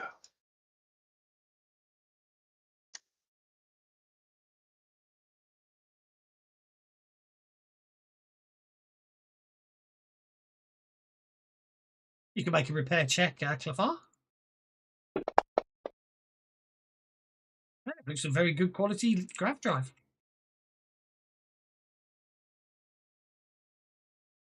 Go over some of it and see if there's like any extras or something's been sort of weakly wired so to like give out halfway through the trip or something.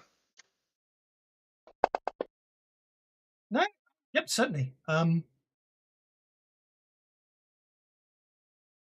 You know, it's too good a cherry to be sitting out here. So it's sort of looking to me like some kind of bait. You know, you install it and works for the first 10 minutes and then leaves you hanging in space while the pirates walk up and chew you to pieces.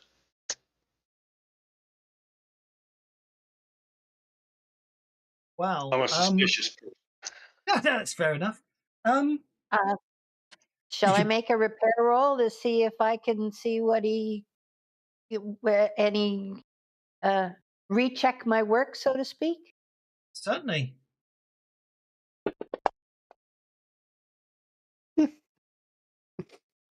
No, it seems absolutely fine. Now, there's one. What, in fact, as you both go over it, you can't find anything wrong with it. It looks absolutely fine.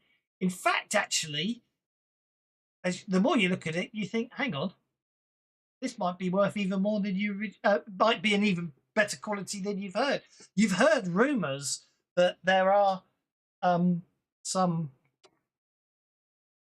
really good, sort of like better than the ones that Hellstrom Industries sells to everyone else.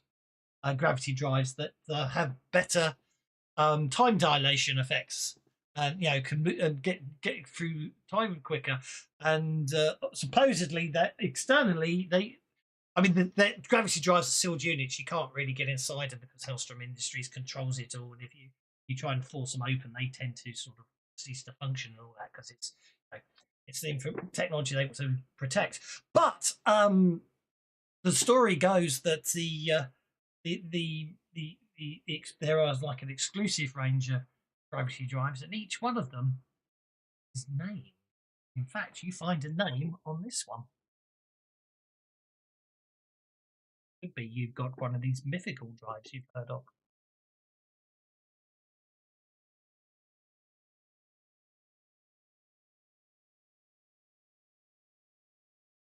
Well, let's bring it back or see if we can get it out. Try the repair. Or would that be electronics or repair or hacking? It'll be repair, and Carthar's there so he can help you if he wants. Sure, I'll roll a support roll. Ow. That gets you a +2 bonus on your repair roll to safely extract the gravity drive today. It's what you needed. Wow. Well, it takes you have a go. It takes you didn't get the raise. It takes you 5 hours, but you are able to extract the gravity drive from the ship. Yeah, the ship design, it has to be said, the actual ship itself is not a design you recognise. It does look like a custom built ship. So what you've obviously found here is one of a rare piece of gear, and the only problem is selling it might be a problem, but because of its rarity value, you know what I mean. You probably won't be able to sell it on the open market. Shame. Probably priceless to the right person. But if you find the right person on the black market, you could probably sell it for a small. Conversely, you could put it in the Reckless, and it will probably improve travel times immeasurably on the Reckless if rumours are to be believed.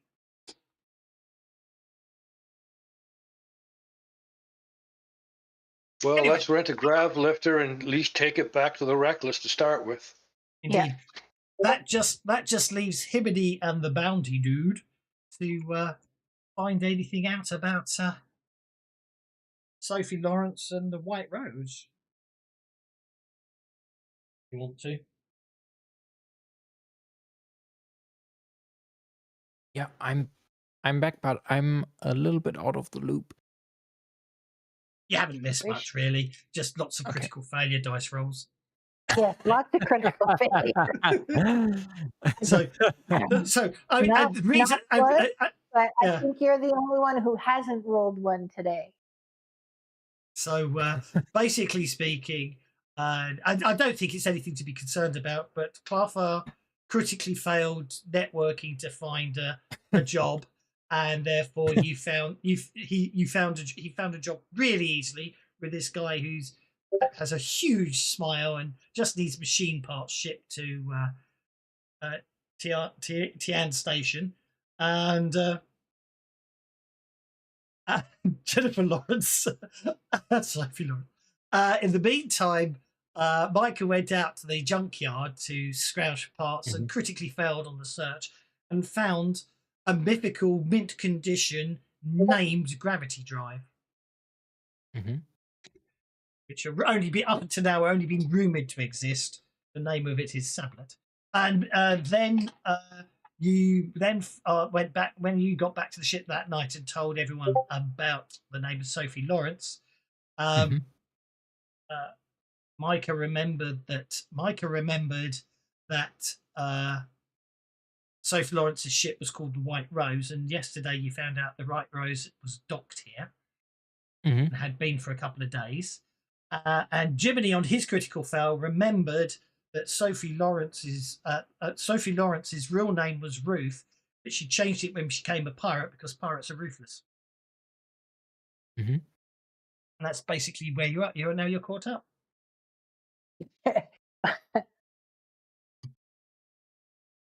So there's nothing to worry about. You just got a job because of a critical failure. You've got the best gravity drive you could ever find because of a critical failure. So I really wouldn't worry about any of it. So whatever I do, and I'm definitely not sitting here grinning like a Cheshire cat. Sure not. Yeah. So basically, whatever I do, I need a crit fail. Yeah. No.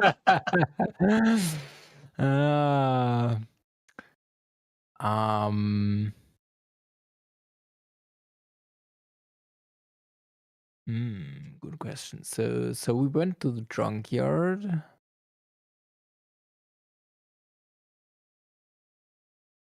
Did that. So would there be something left of the POIs? Oh, I mean, you've got plenty to do. I mean, you can go around. It's just down to the fact that supposedly you and Himini are heading out. Decided that today you'd head out and see if you could find anything else more about Sophie Lawrence and the supposed the pirate ship. Because obviously, if the White Rose is really in dock, then from your perspective, there's probably bounties to be made.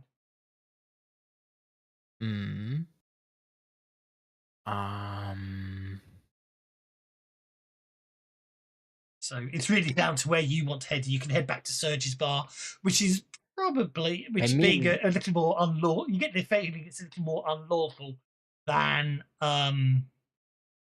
the Busted Thruster Saloon. Yeah. Where you want to head. If it's here, doesn't it have to be docked? Exactly. Yeah, if it's here, it's docked, so you can always go. You could go snooping that way if you want.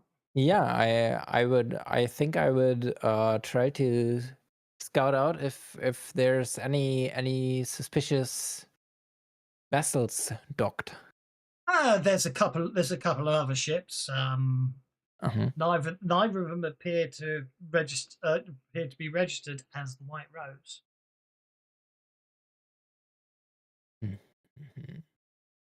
But yeah, if you're trying to find out more about the backstory of Sophie Lawrence, which is what Himini's up to while you're down there, you spent a few hours down at the spaceport trying to sort that one out, and you'll get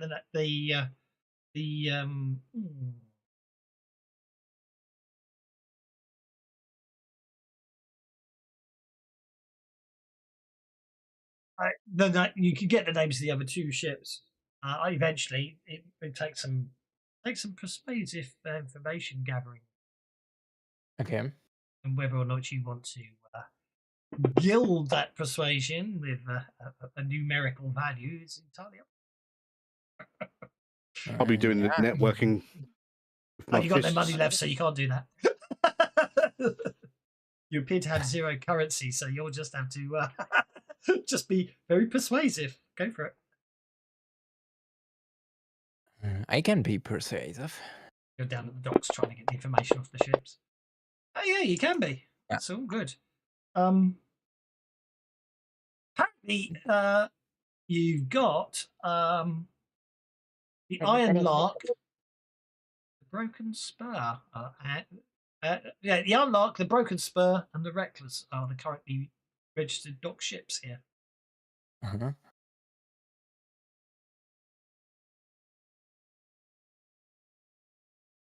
And Himini. I was doing Intimidation. persuasion with my fists. Where were you doing? Where were you doing that? Physical persuasion. Around the docks, yeah. Around the docks. Okay.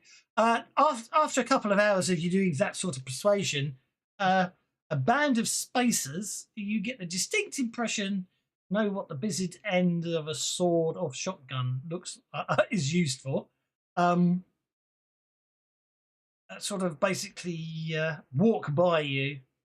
Don't actually stop, but as they walk by, one of them sort of mutters to you to keep your nose in your own business, and they come down. Okay, we're about 7 on them.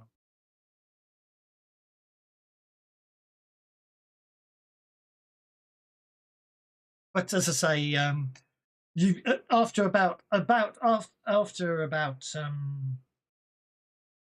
hours. I mean, after about 5 hours, you basically Carfar, Dogmeat, and Micah return with the gravity drive Mark II, we'll call it for all intents and purposes, and also you gather there's a bit of a buzz going on. It appears that a body has been found down at the ship repair facilities. Appears they've been horribly tortured, and then it looks like the torturing was ended with a fatal head wound. Ooh. Anyone we know? That sounds familiar.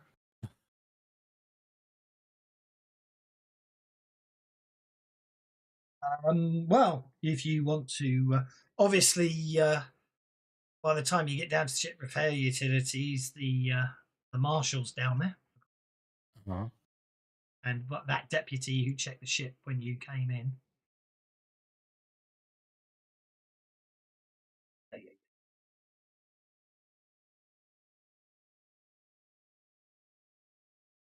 Can I persuade the marshal to reveal some of his findings?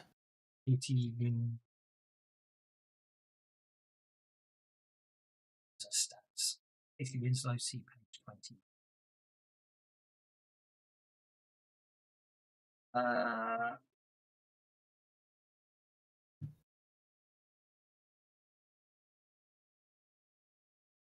You can attempt to persuade her. Yeah, why not? I mean, persuasion is really my only stat apart from shooting that has any significant value. But so yeah. Just to shut up those people who said she had no arms and no legs. There's the full image of Marshal Katie Winslow.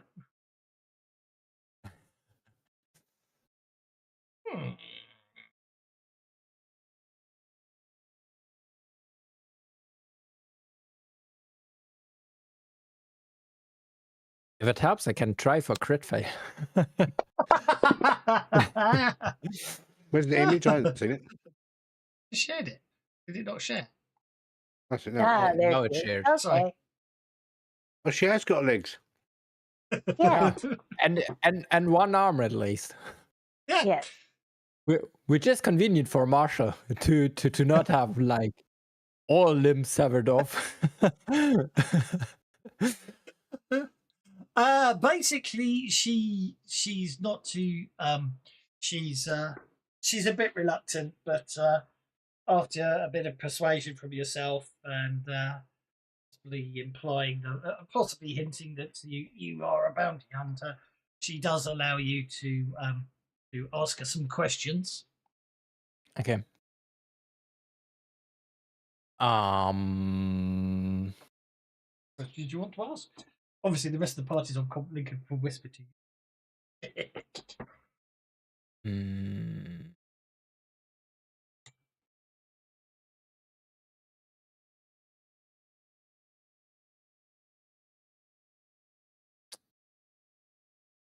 It's not Pendergast, is it?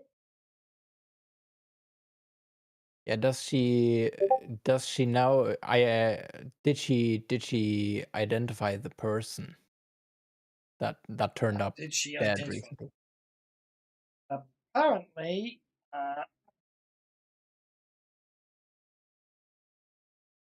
Apparently, his identification shows him as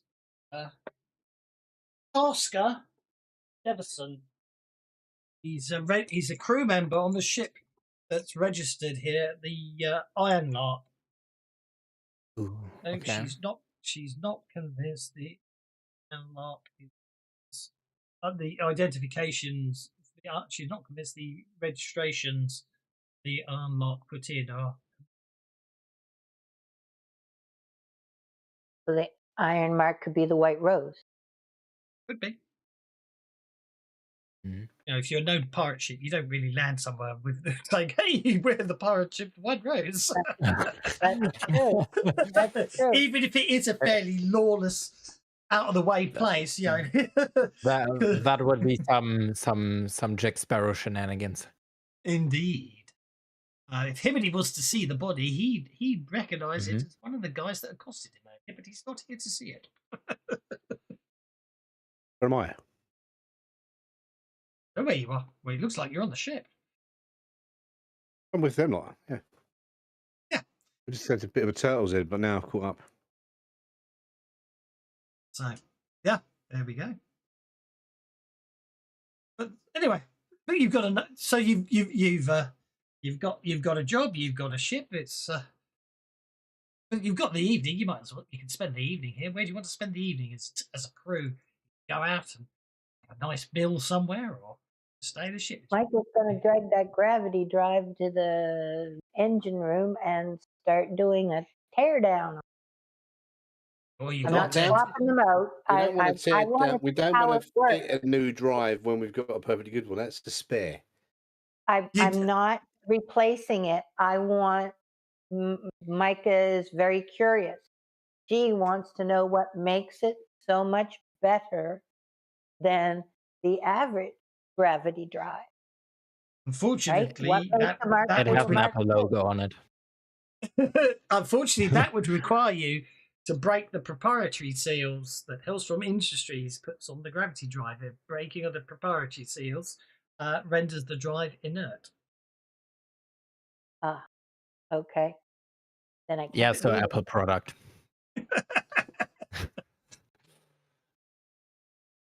Vanessa Hellstrom is very protective of her company's invention. I really wish I had research.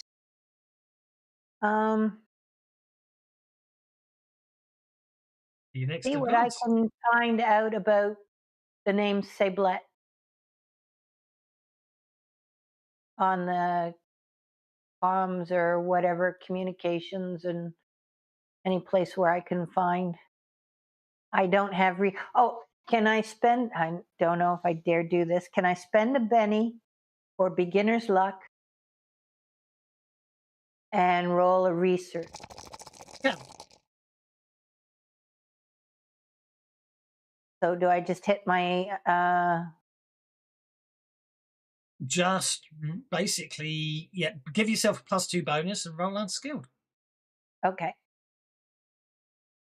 The other thing you can all do if you want to help you remember about beginner's luck, you could literally create a skill called beginner's luck on your character sheets and just set it to a D4. Okay. Well, there is a 6. Oh, okay. Well, Saber, it's a place name apparently. You can't find any. It doesn't appear in any established traditions. It doesn't show up as Greek, Norse, Mesopotamian, or etc. Folklore or anything else doesn't seem to get it. I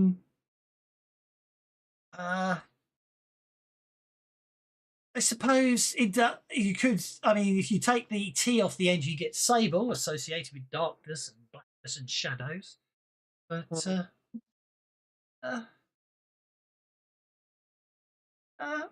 you know, you don't find anything really.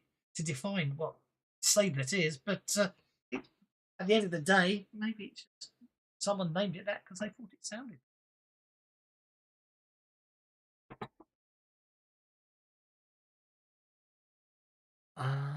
Unlike Rolls Royce, I can't remember.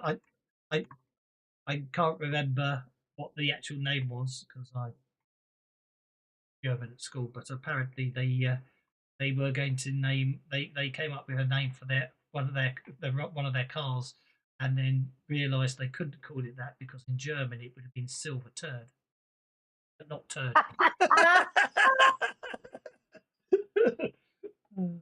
I want to say mist, but I'm not sure. That does happen. But I can't remember. It might not be mist, but apparently it was. I think it was in German. It was basically saying a silver poo. According to a rumor, but I don't know whether it's really true. Grab drinks at the local bar. The promiscuous bee release the promiscuous. I think he means Benny's there. So yeah, Guacamole suggests you grab drinks at the Benny's bar. So there you go. Oh, I didn't know there was a Benny's bar. I need some more of them. Thank you. Actually, when I think about it, the marshals seem to be quite investigative of the whole wound thing, of the whole headshot wound. Would I be able to sneak around and get a look at the body we brought in again? Or is it locked off or something? The body, that's a very good point. I mean, I suppose they wouldn't throw it just in the middle of the hole. but rather like have a morgue or whatever. Well, they don't have. I was just looking. They don't have a morgue. So I'm just trying to think where they would. Under the desk of the marshal. No, I mean logically speaking, in the greenhouses there'd be some sort of refrigeration or something. I imagine that's what I was thinking. Maybe the water air recycling units, or maybe I mean, at the end of the day, if it's a dead body, they can always just pop it just outside, couldn't they? It's not going to do anything. It is a vacuum. I'm going to say, yeah. Let's assume in the water air recycling area there is an area they can use as a morgue. I would try to sneak in. Make a notice check.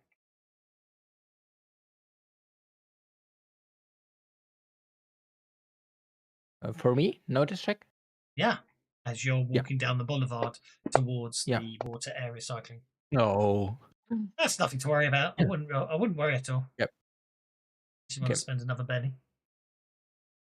I mean, it could be advantageous. I have so many pennies. Yeah, that's better. That's clearly 6. Come on, Fantasy Grounds need to get their dice stuff together, man.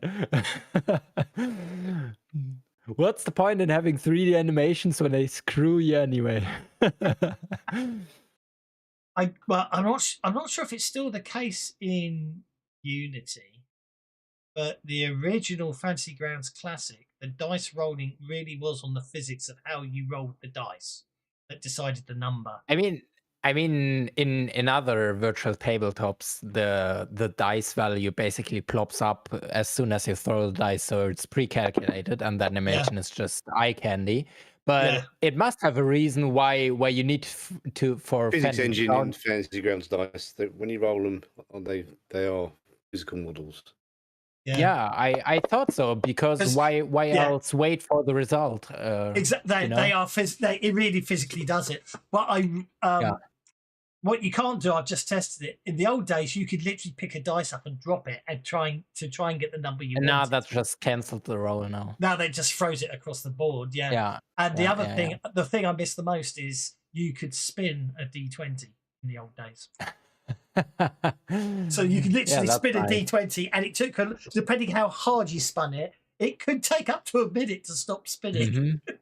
where's my coin flip though? You know? There is a coin flip extension. Someone's made one. Oh yeah, that's nice. Anyways, do I notice anything with my do 11? Notice something? Basically, as you're walking down the boulevard, you can't help notice that there's appears to be 3 people following you. 3 people. Okay. And as you take the turning down to the water air recycling, they follow you. They don't continue down the boulevard. They follow back down behind you. Did you get? What was your notice? You got an 11. What you also notice is the one in the middle. As he's following you, he keeps touching the gun in his holster, bit like those old westerns where the fingers will just sort of. He's walking down behind you with his hand literally over the holster. Every so often, one of the fingers will just touch the gun. If you think of those old westerns, it's almost like he's waiting for you to turn around and have a high noon moment with the chap. And then finally, that makes you really convinced that he's definitely following you. He just says one word.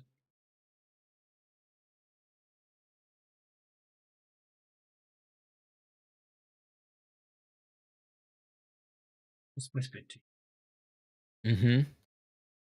I saw it.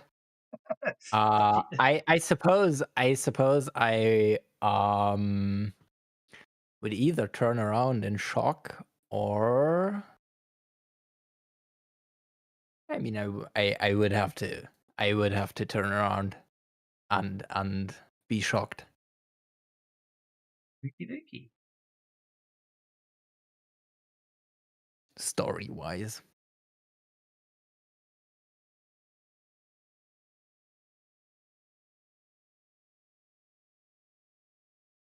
Who said that?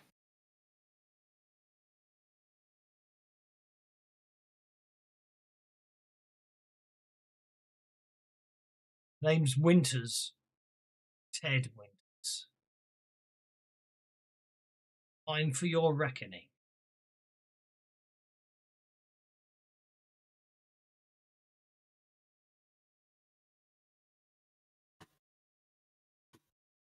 Standing there, facing you with his hand literally millimeters away. His gun. The two people following him are hanging back, and they're making no hostile acts at all. In fact, you get the distinct impression they're not necessarily even sure what's going on. He goes, "It's time for your reckoning. When I say it, you draw."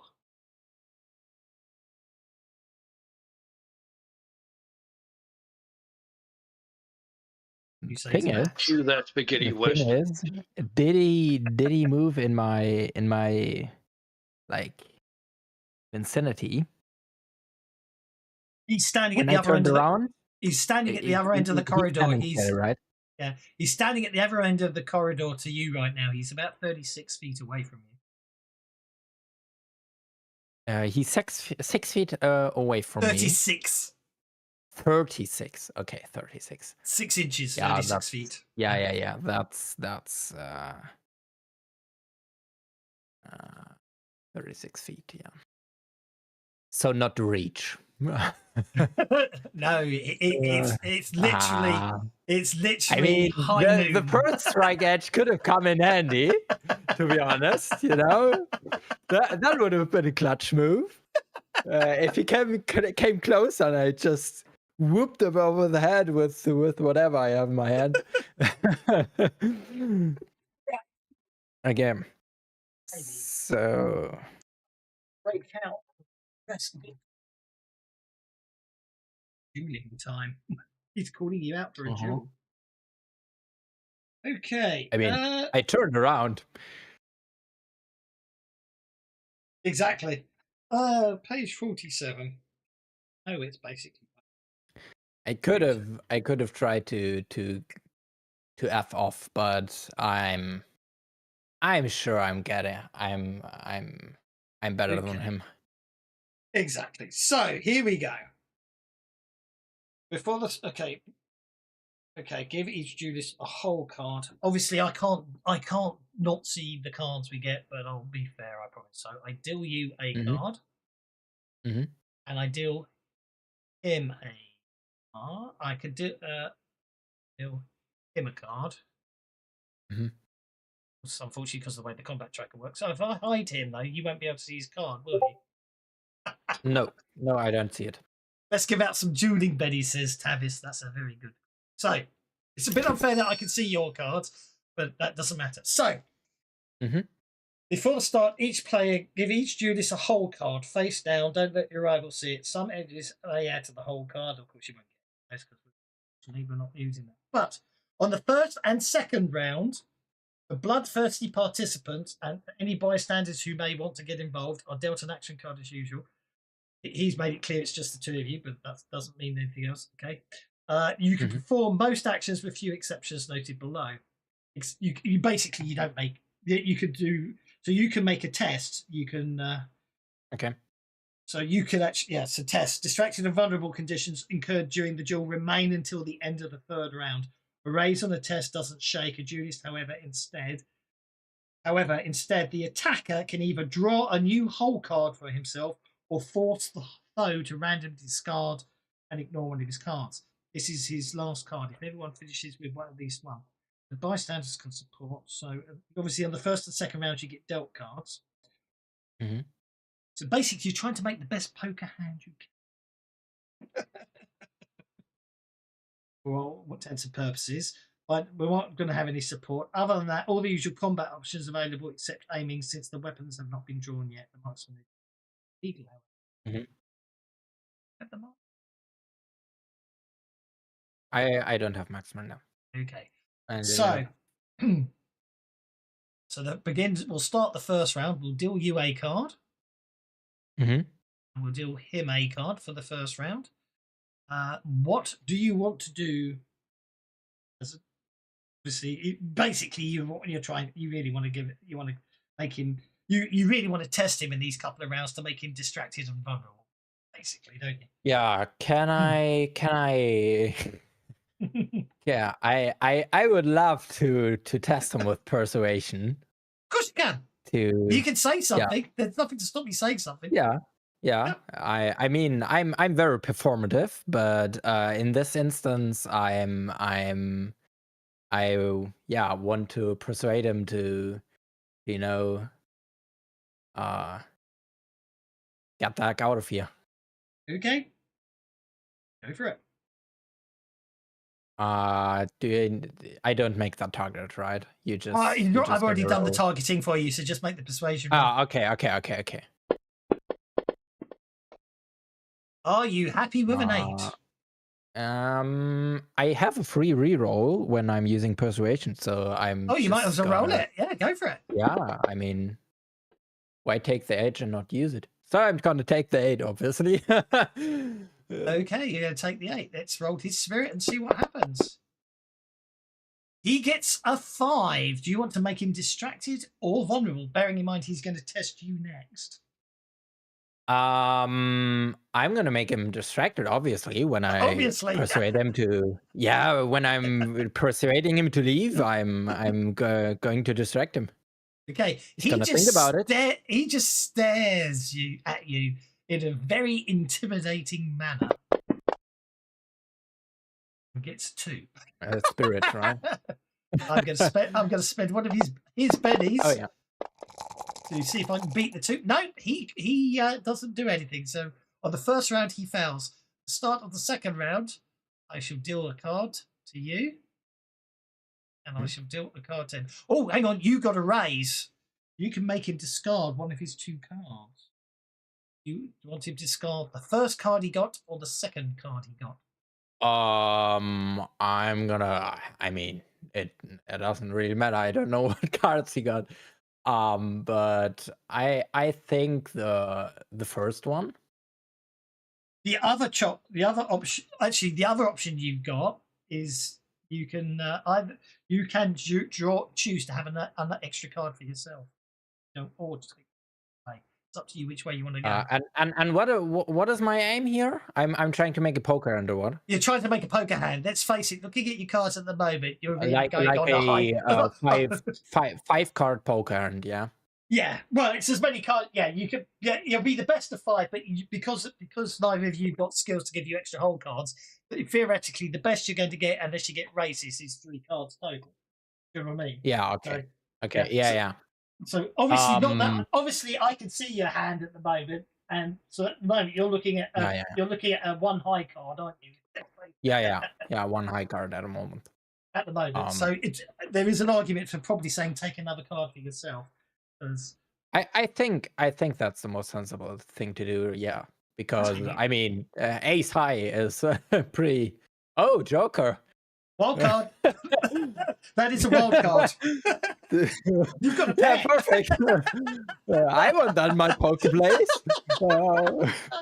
When do I get out like 2 Jokers in a Texas Hold'em game? That's the infinite money glitch right there. Righty-ho. So, second round, we deal you a card. Clubs don't have complications in this, do they? No. No. We deal you a second. We deal you a second card. So you. Oh. Yeah. Queen of Hearts, wasn't? Yeah. You got 2 pair. You got a pair at the moment. So you're going first again. Mm-hmm. So, I mean. He seemed to contemplate to run away, so I'm just gonna try it again.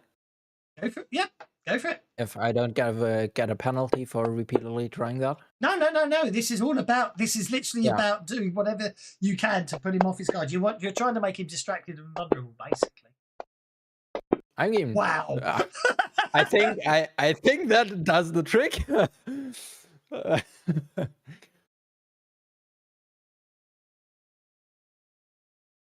Oh, critical failure gives the opponent. Okay.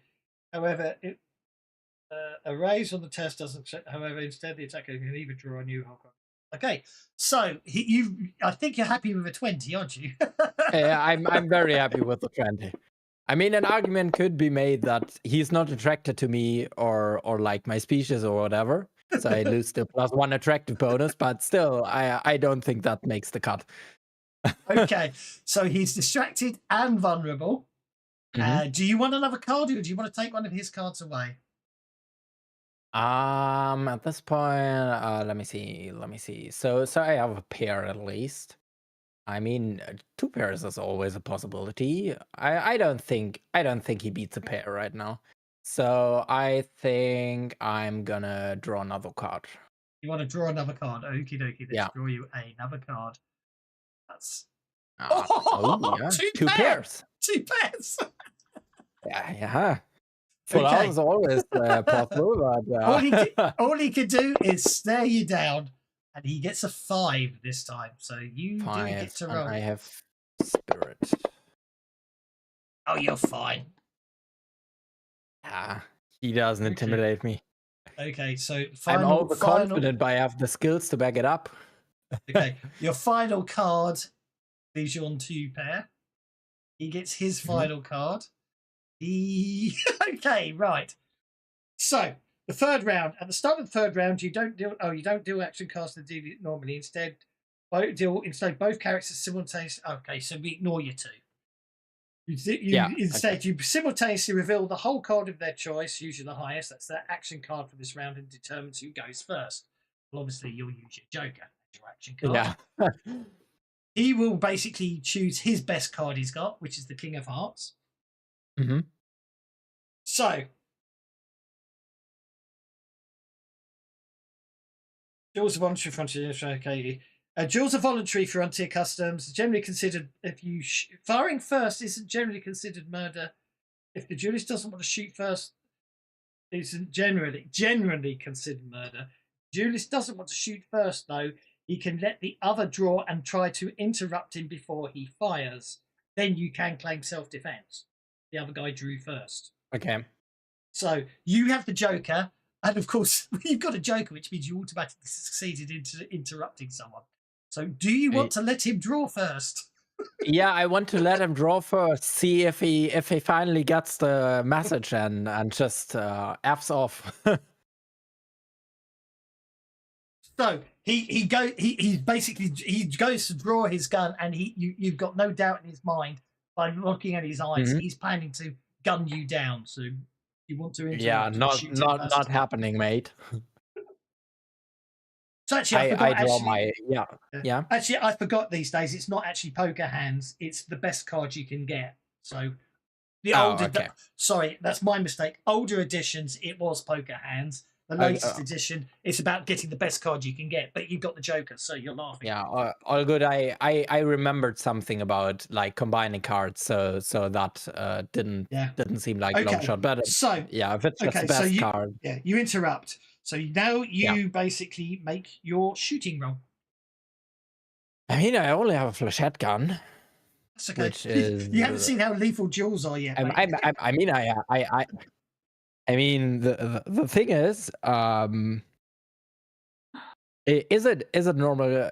But it's a duel, right? It's a pistol duel. Yeah, okay. Yeah. I could leap into the into reach with my Volt Knife and get a free. No. It's a duel. You shoot him. It's a duel. Yeah. You shoot him. Okay, that's a hit with a raise. Now this is where it gets interesting. So you don't just roll normal damage in a duel. So what we now do is for each card you have that's higher than one of his cards, you get an extra D6. So then his highest card is a king. So you are actually going to be doing. So I'm going to make a slight modification to your flechette gun. I've added a sub attack. Yeah, I have added. I'm just adding it now.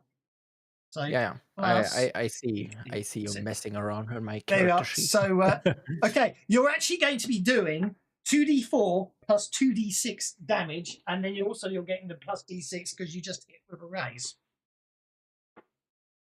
Yeah, the raise damage, right? So roll the damage I've just added in. I'm direct the damage onto him, right? Just roll it because he's targeted. So roll it. Oh yeah, okay. Does it? And of course, you can spend. Of course, yes, it will add raise damage. Yeah, I don't need to spend anything. I don't need to spend anything. Look at all this! Holy mackerel! Okay, shot between the eyes. I'm sorry, but you may have noticed I stole all your good rolls earlier. I just pocketed them. You know, I decided between the shiny drive to gamble away or to steal all the dice, and I stole the dice.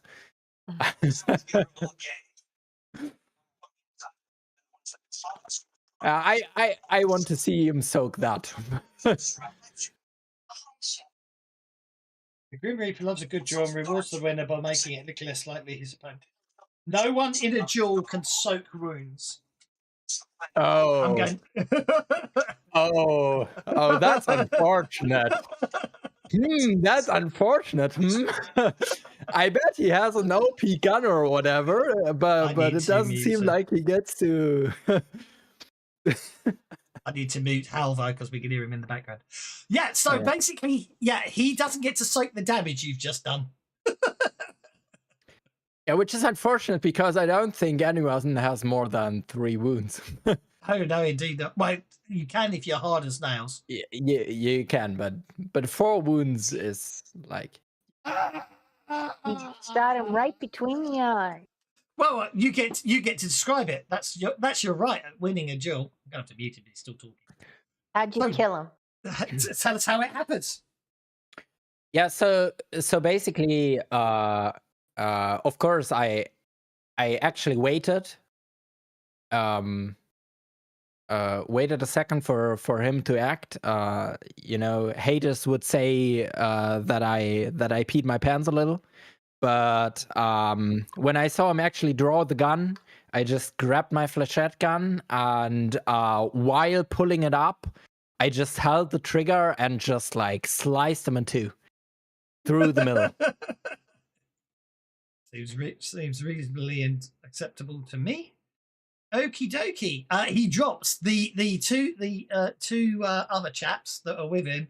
Take one look at each other. That's okay. I'll unmute you now. It was the two chaps take one look at each other and run. Tell the tale. We should check to see if there's a bounty on this dead guy. Now you know why I'm only TBD. Doesn't need more than that. What the other thing is, you can't help but notice he's got a very nice looking gun. He's trying to shoot you with. Yeah, I always love shinies. I want that shit. Okay. So we'll get rid of that sub attack, and you pick up his gun. Is there a bounty on it? Oh, you already directed. All right. Did you see how impressive it looks? I naively wanted to drag the image into my combat tab and wondered why it did nothing. We should would be nice though. We can drag the picture in, so you've got it on your gun, so you can stare at it every time you watch it. Oh yeah. Yeah. Perfect. Perfect. So that's he's a also, gun if I've ever seen one. Yeah. It should also be pointed out that Ted Winters was also wearing a pair of goggles that seemed to have a dedicated heads-up display that seemed to link to the gun. Ew. I mean, got the goggles too. You take the goggles too. Okay. The notes are all on how it all works on the notes page, but basically, if you use the goggles, you get +2 to your shooting rolls when using the heads-up display goggles. And I have sick goggles. Yeah. It's a win-win in my book. Yep. Also, rounds fired by this gun counts as magic weapons. Oh. Yeah, that's very convenient. Indeed. So there you go. You've got a gun. And yes, I suspect if, as you can imagine, one of the deputies turns up quite quickly because they heard gunfire, and but people were watching, and quite quickly it's explained that he drew first, and you shot him down in self-defense, and by the after you have to go with the deputies to their office to read to basically to give reports and everything. The body's taken away for identification, and with about an hour later you leave with the 5,000 credit bounty the Colonial Rangers had placed on Ted Winters, dead or alive. There you go. Yes, there was a bounty. You did say 500 or 5,000? It's on your character. I've updated your inventory. You got a cred stick with 5,000 creds on it. 5,000? I heard 500. Yeah, 5,000 is even better. I have said absolutely nothing. I take the 5G. Indeed. So there we go. But eventually you finally get back to the water air recycling tanks, and basically you follow the deputies in. You can see them loading the body into another one of the freezers that will wait there until the Colonial Rangers come by to turn to Soylent Green to pick up the body and then refund. They'll refund the marshal the credits, as it were, because as you imagine, he pays you now. So she pays you now, and obviously the Rangers will repay the bounty later. However, you do notice there seems to be some sort of kerfuffle when you get there. Oh, okay. When they're loading the body in. Can I? I don't have investigation, but notice maybe. Can I notice? Try notice. Yeah, you can try notice. Yeah. Not having investigation sucks. Investigation got replaced by research, yeah. didn't it? It Investigation. was a Yeah. 4. It still counts the Joker, Yeah. which is why it's the +2. That's okay. I will let you have it because I hadn't picked up on that fact that I had forgot to pick it. So I shall let you have a +2 bonus for honesty. It turns out someone's stolen Sophie Lawrence's body. Ooh. But the other one's there. Ted Winters, they're loading him in now. That's when they find that Sophie Yeah. Lawrence. Oh, that's the body they're loading. Okay, I misunderstood. Yeah. So as All they're right. loading Okay. they're loading in Ted Winters' body. They start panicking because it would appear that someone has taken away Sophie Lawrence's body. Well, now investigation would have been handy to see if I could see some traces of the. I mean, it's not kidnapping if they're dead, but dead-napping. Body, who's got the body? Tavis has a theory on that, but he probably shouldn't mention it. Travis might have a theory, but Halvo doesn't, I suspect. Oh no, I don't know. You've spent the last 2 days in the Lowry Hotel washing slime off yourself. Indeed, but you know, Halvo knows about what Tavis's theory might be about by the looks of things. Yeah, but you're not necessarily up on what's going on. But when they tell exactly, you, yeah. They can tell me when Halvo turns up saying, "So, I think I got all the stuff off me." Yeah. Unfortunately, the bill, which does include oxygen tax the hotel has to pay, leaves you without a single cred to your name, which I know is already the case, but we'll just pretend that's what's. Yeah.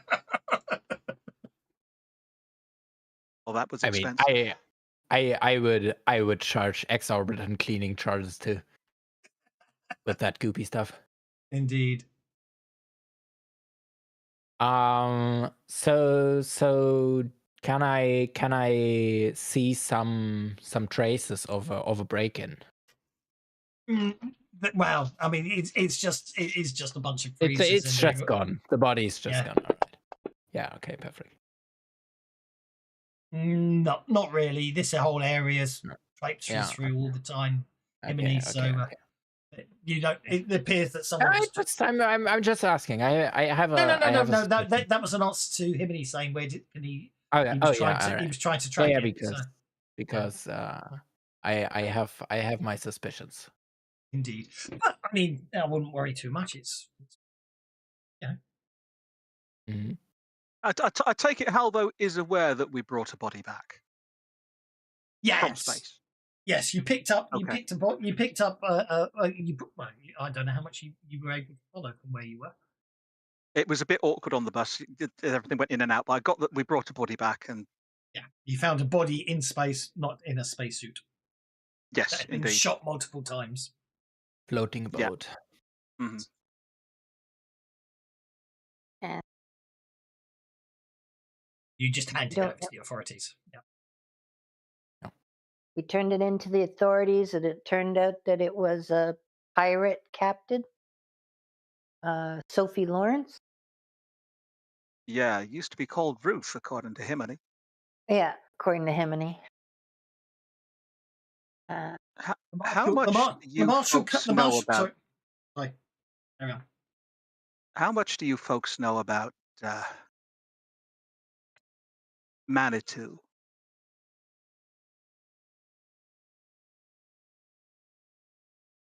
He has a shoe, and there's a film about it.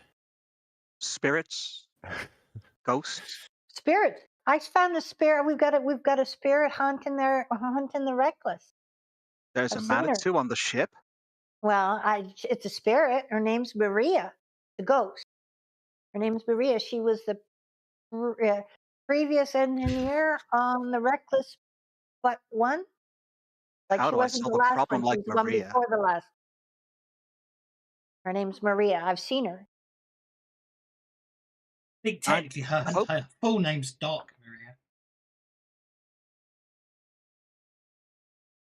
I don't think Himini passed on the last bit. The last. I don't think Himini passed on the last bit. I'm scrolling out because I can't remember exactly what. Morgana said that Dark Maria protects the ship and just give us space. Yeah. Well, So if I she's a talked good to her. spirit, there's just as many that aren't. And if folks are really, really bad, they can attract the bad kind.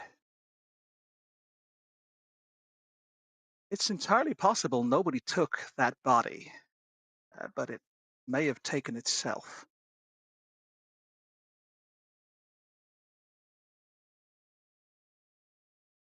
Yeah, that's what my suspicion is. Just why I wanted to see if we can detect if it was taken or if it has taken itself, apparently. But no. Well, the thing Marshall, it was in was it locked? Marshall Katie Winslow's heading down the corridor towards the area. She has she already has a look on her face that when she sees you and him and he's standing there, it's like, why am I not surprised? But before she gets any further down the corridor, another one of the deputies runs up, whispers something in her ear. She has a shocked look at her face and she starts moving off down the boulevard at high speed. The thing that the bodies were in, were they locked from the outside? Who's ever there first? I would love to follow her. Okie dokie. I mean, as she enters into Little Russia, she basically steps half hard and floats up to one of the containers at a higher level, where another deputy is levitating and already putting crime scene tape across the entry area. Ooh, another dead guy. It's 0G, so you can float up from a fair distance back and have a look if you want.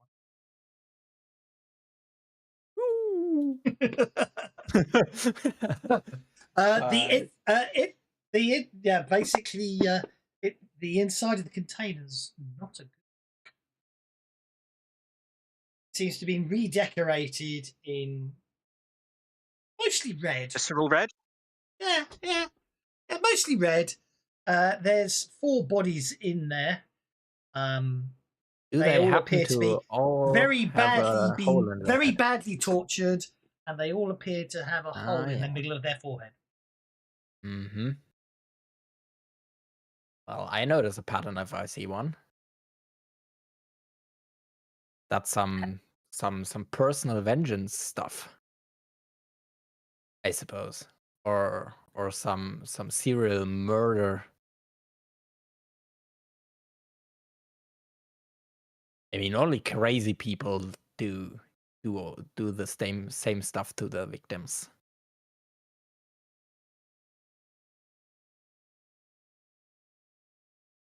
This pirate lady, she have a crew? I mean, I guess she didn't just float around in space alone. If she was that ruthless and feared, I suppose she had a crew to make that happen. Yeah, but I'm sure somebody mentioned that the ship she used was docked here, yeah? Not under its name. If she was, but we there are found her some- floating in space and her ship is here, that maybe she's killing her crew because they trade her. Yeah. we think there's one ship that's docked here that if I remember correctly, the marshal said he was dubious about its registration papers and stuff. So it may be the pirate ship under a different name. You know what I mean? Doesn't matter whether you're in space or in Texas, it's always the same.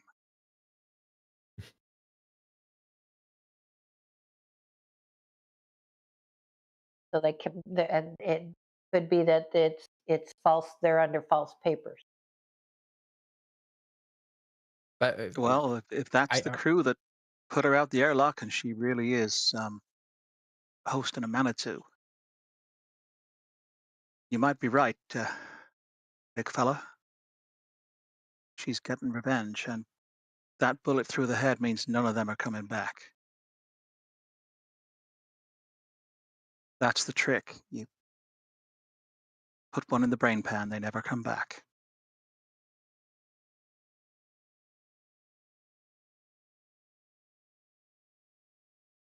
gotta love it when on fantasy grounds there are multiple tokens above each other, and then there's the pop-up, and when you move the window, the pop-up still persists. I don't get it. You can't move it either. You can just spawn a new pop-up, and then that persists until forever.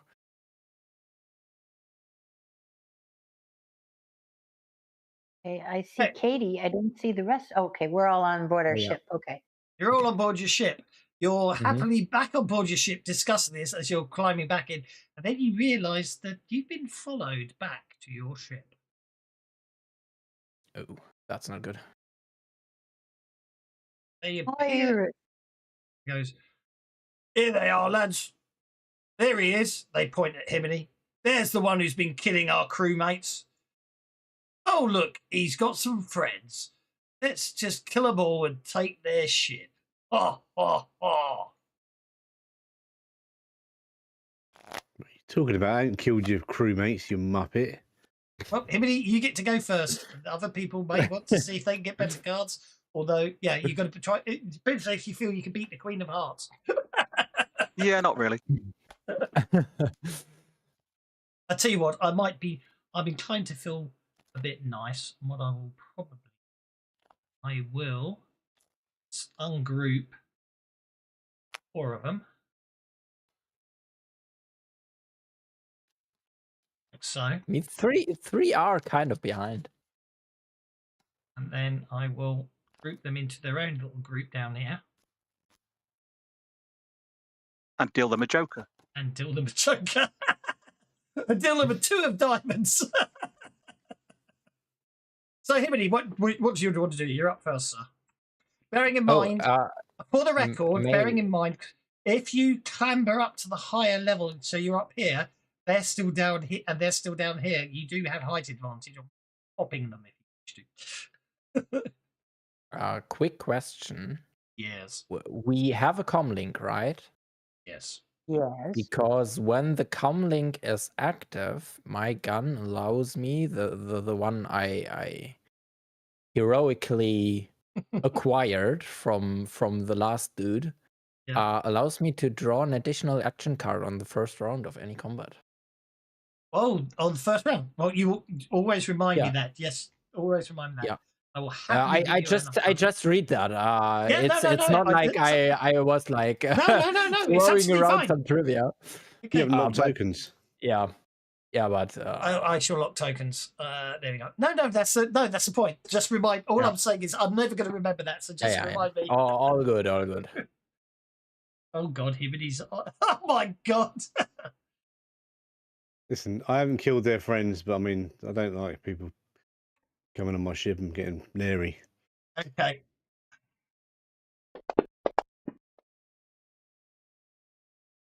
Terrible. Luckily, I've got loads of pennies. Hang on, hold up. Let me check something. Wow, that's a proper good roll. You missed both of them.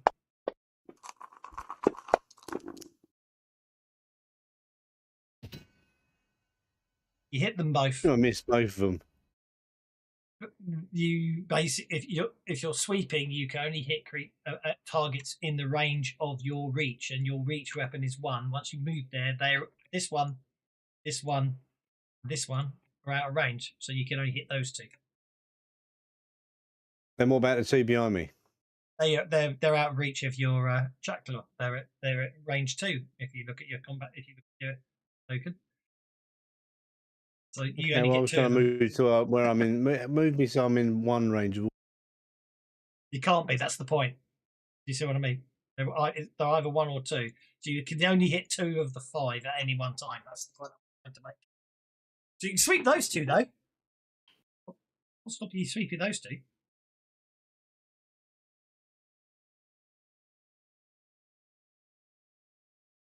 Almost like I placed them a bit far apart deliberately. No, it doesn't matter. One of them's dead. He's very dead. Oh, okay. 42. That even beats the dual damage. So that's the new record of the day. I say you can leave now if you want to live.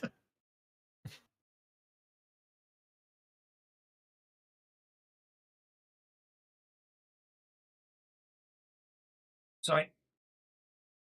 My mistake. Right. The last one goes, yeah. You just killed Amelia and Andre.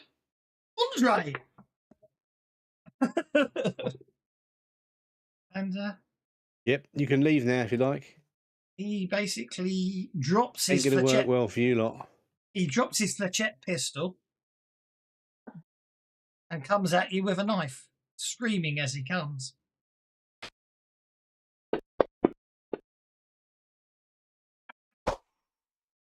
So try one more time. And misses you.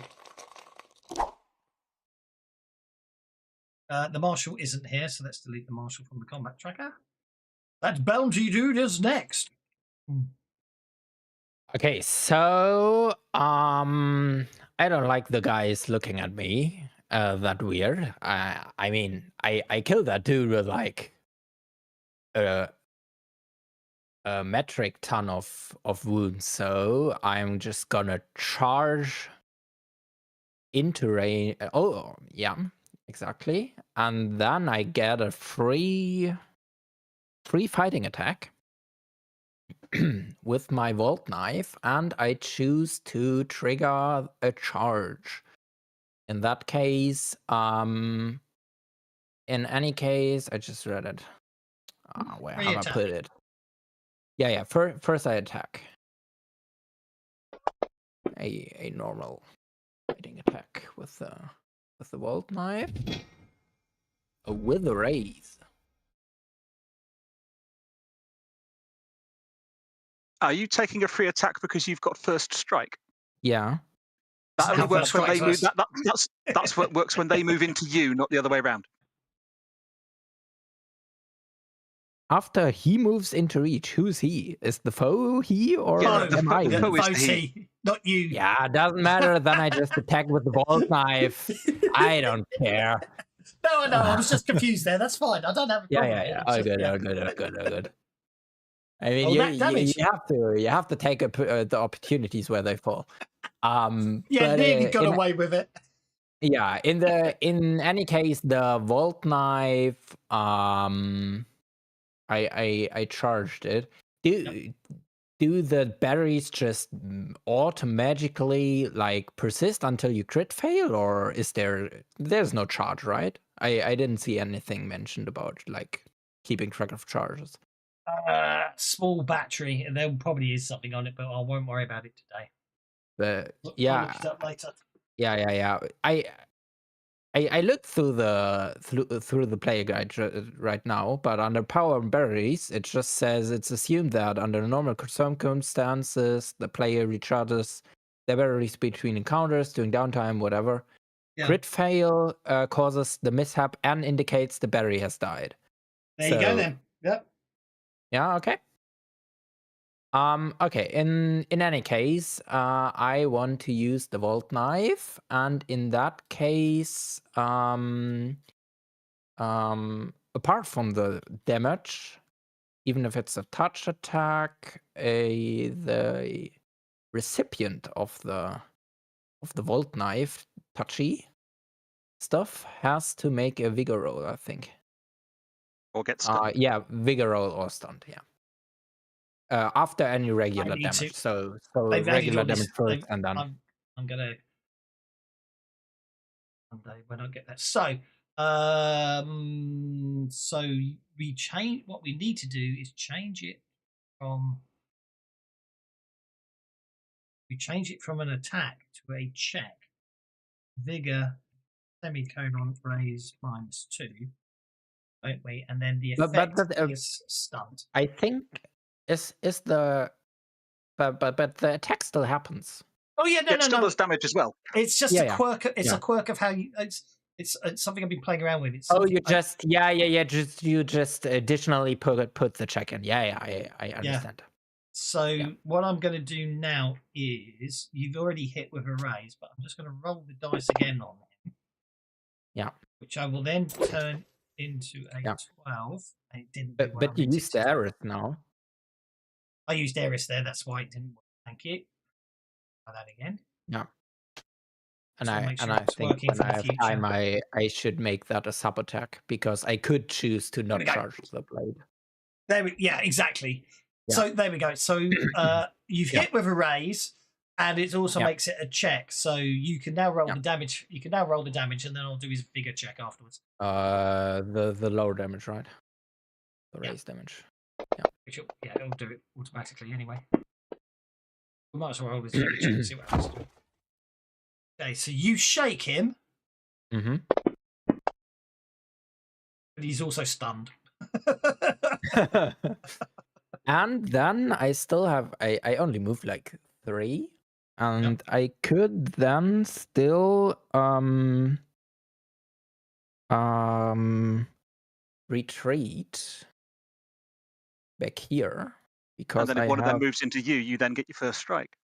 Yeah. As I have extraction, which means one of adjacent foes don't get a withdrawn from melee attack, and I don't think the other one is in reach. Yeah, it doesn't matter. He's unconscious. He's lying on the floor, gibbering in a pile. No, I mean this one here. Yeah. Well, you hadn't engaged him, so technically you can get away anyway. But extraction would get you out of that if you needed it. Dog meat's up. Dog meat is just gonna fly at this pirate number 7. Okay. And she's going to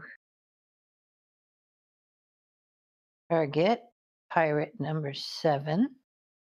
And then she's going to try to bite him.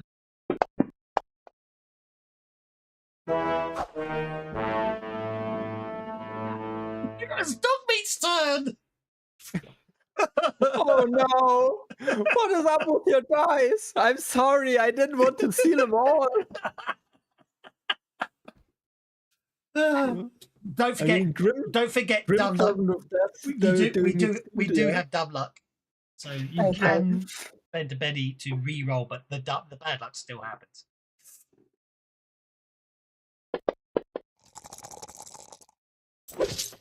So you do hit, but unfortunately, the bad luck will still occur from the crowd. The only thing with dumb luck is you only get one re-roll. You can't keep re-rolling. Okay, so you still do.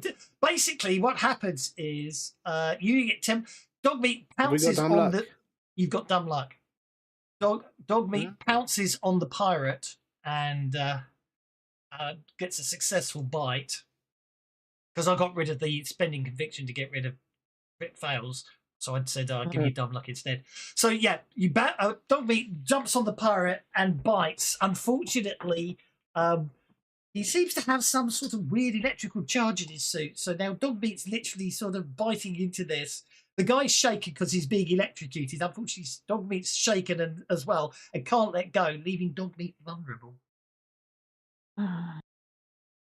Alvo's up. Okay, so we're going to do a power with an extra power point to cast it as a free action. Be careful when you move forwards because there's a portal there. Yeah. So why did that teleported out of the combat? Right. Yep. So I don't know why that targeted me like that, but that worked. So we put that on, and we put that on. Alvo moves so quickly he blurs. So we'll ignore we'll take off 1 inch of 2 inches of movement that you do as you have to circumnavigate that. You really just run straight ahead. Yeah. Not that it really matters. Yeah. So yeah, Halvo's going to run over to there and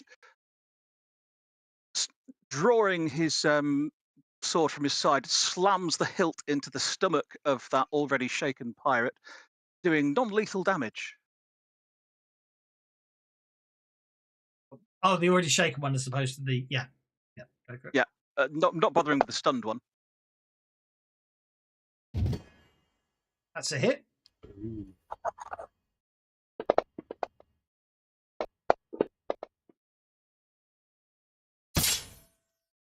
Lethal. Apply.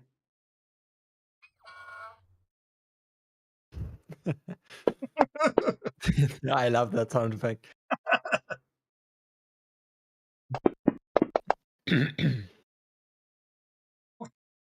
You smacked him so hard, you reduced his strength by 1 die type. That one's still up, or is that one on the ground? That one's up. For some reason, right. I somehow managed to get the bundled up when I was testing something. So yeah, he's then going to come past and unhook his scabbard from his belt, and then swing up, smacking the scabbard into the side of that pirate's head again to attack non-lethally.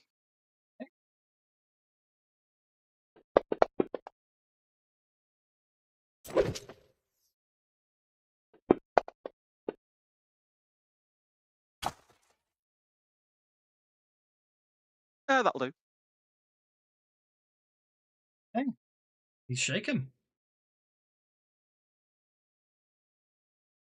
That's annoying. Setting turned on. I don't want turned on.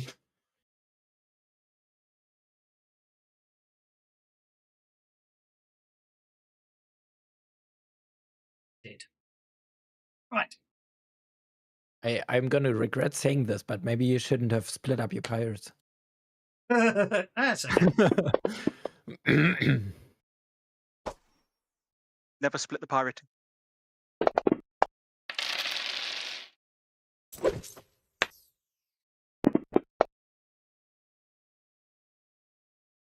Blood pirate is a dead pirate. Okay.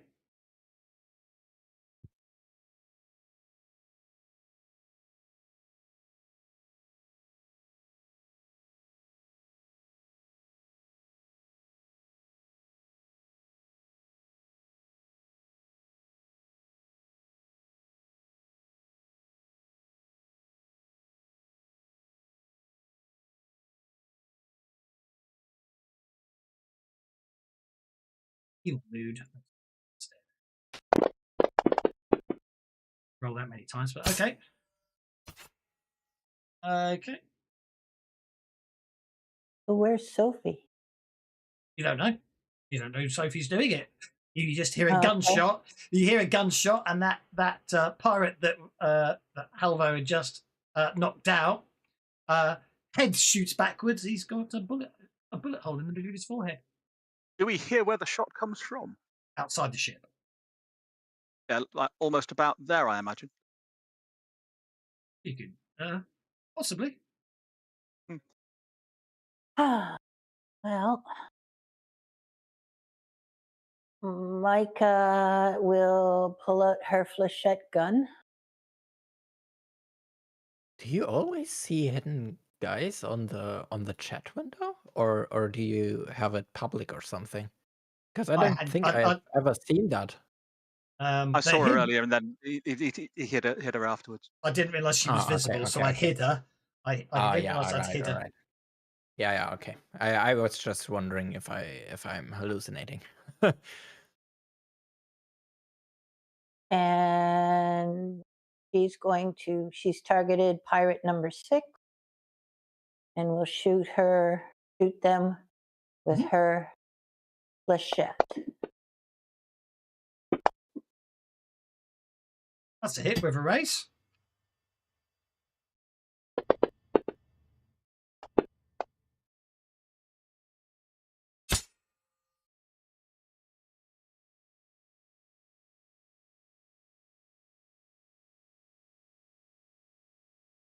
Causing 1 wound by the looks of it.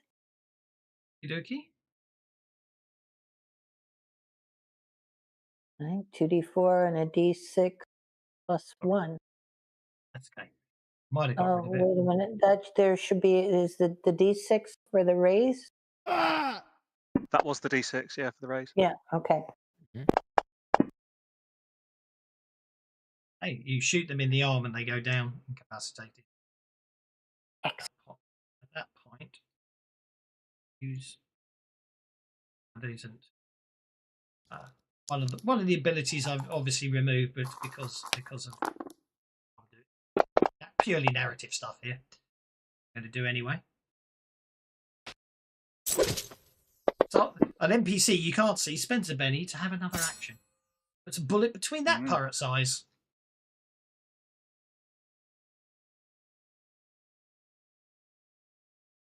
I'm going to run out of bennies to do that. But anyway, Claffar's up next. So yeah, you put them down. So this one here went down unconscious. This one here went down definitely not dead. And then you hear 2 gunshots, and they're both terminated with extreme prejudice. Claffar, you've targeted White Rose Pirate number 5. Yeah, I want to do a called shot for his gun hand. I'll use my flechette gun, but I want to make sure that he's not going to be in any condition to shoot me back.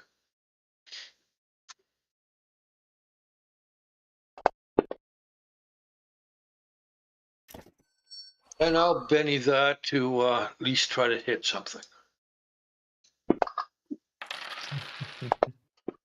There we go. That's a hit with a raise. So is that good for the called shot? Yeah, it's good. Go for it.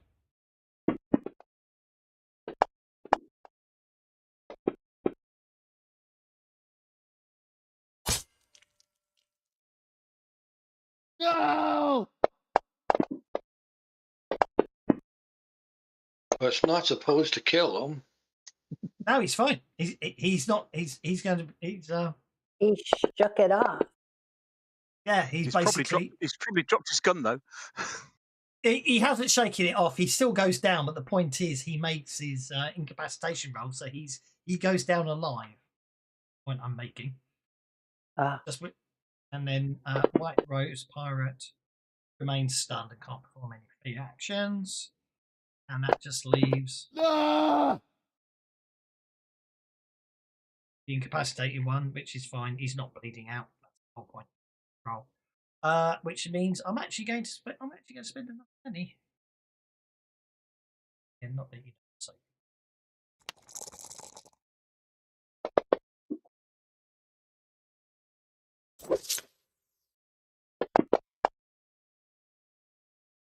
Yes, I'm bending the rules, but it's narratively cool, isn't it? every time you put one down, someone kills it. But that's a good place to leave it because we're out of time, and we shall leave it there. We shall conclude the fight next week, which means you get to keep your pennies until then. I hope you had fun, and we shall see you all again next week, where I think you've already worked out what's going on, but then you'll find out what's going on officially. I had lots and lots of fun. Thank you very much, sir. Thank you very much indeed. I had lots and lots of fun. I've got lots and lots of fun, and I've got to scribble down all the extra bits that are happening because of critical roles that I had to make up on the spot, and therefore I've got lots of extra side stories. Right, so before next week. So I should be with you from the start next week, but then not with you the week after. No, understood. Anyway, we shall see you all next week. I think I'll need that occult.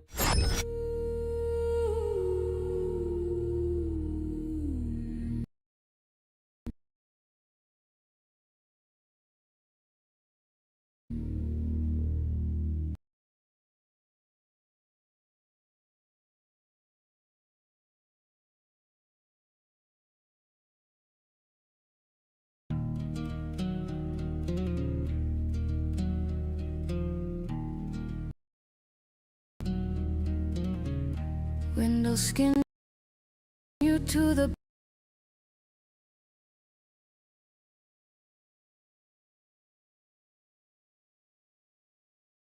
bone. Storm will swallow horse and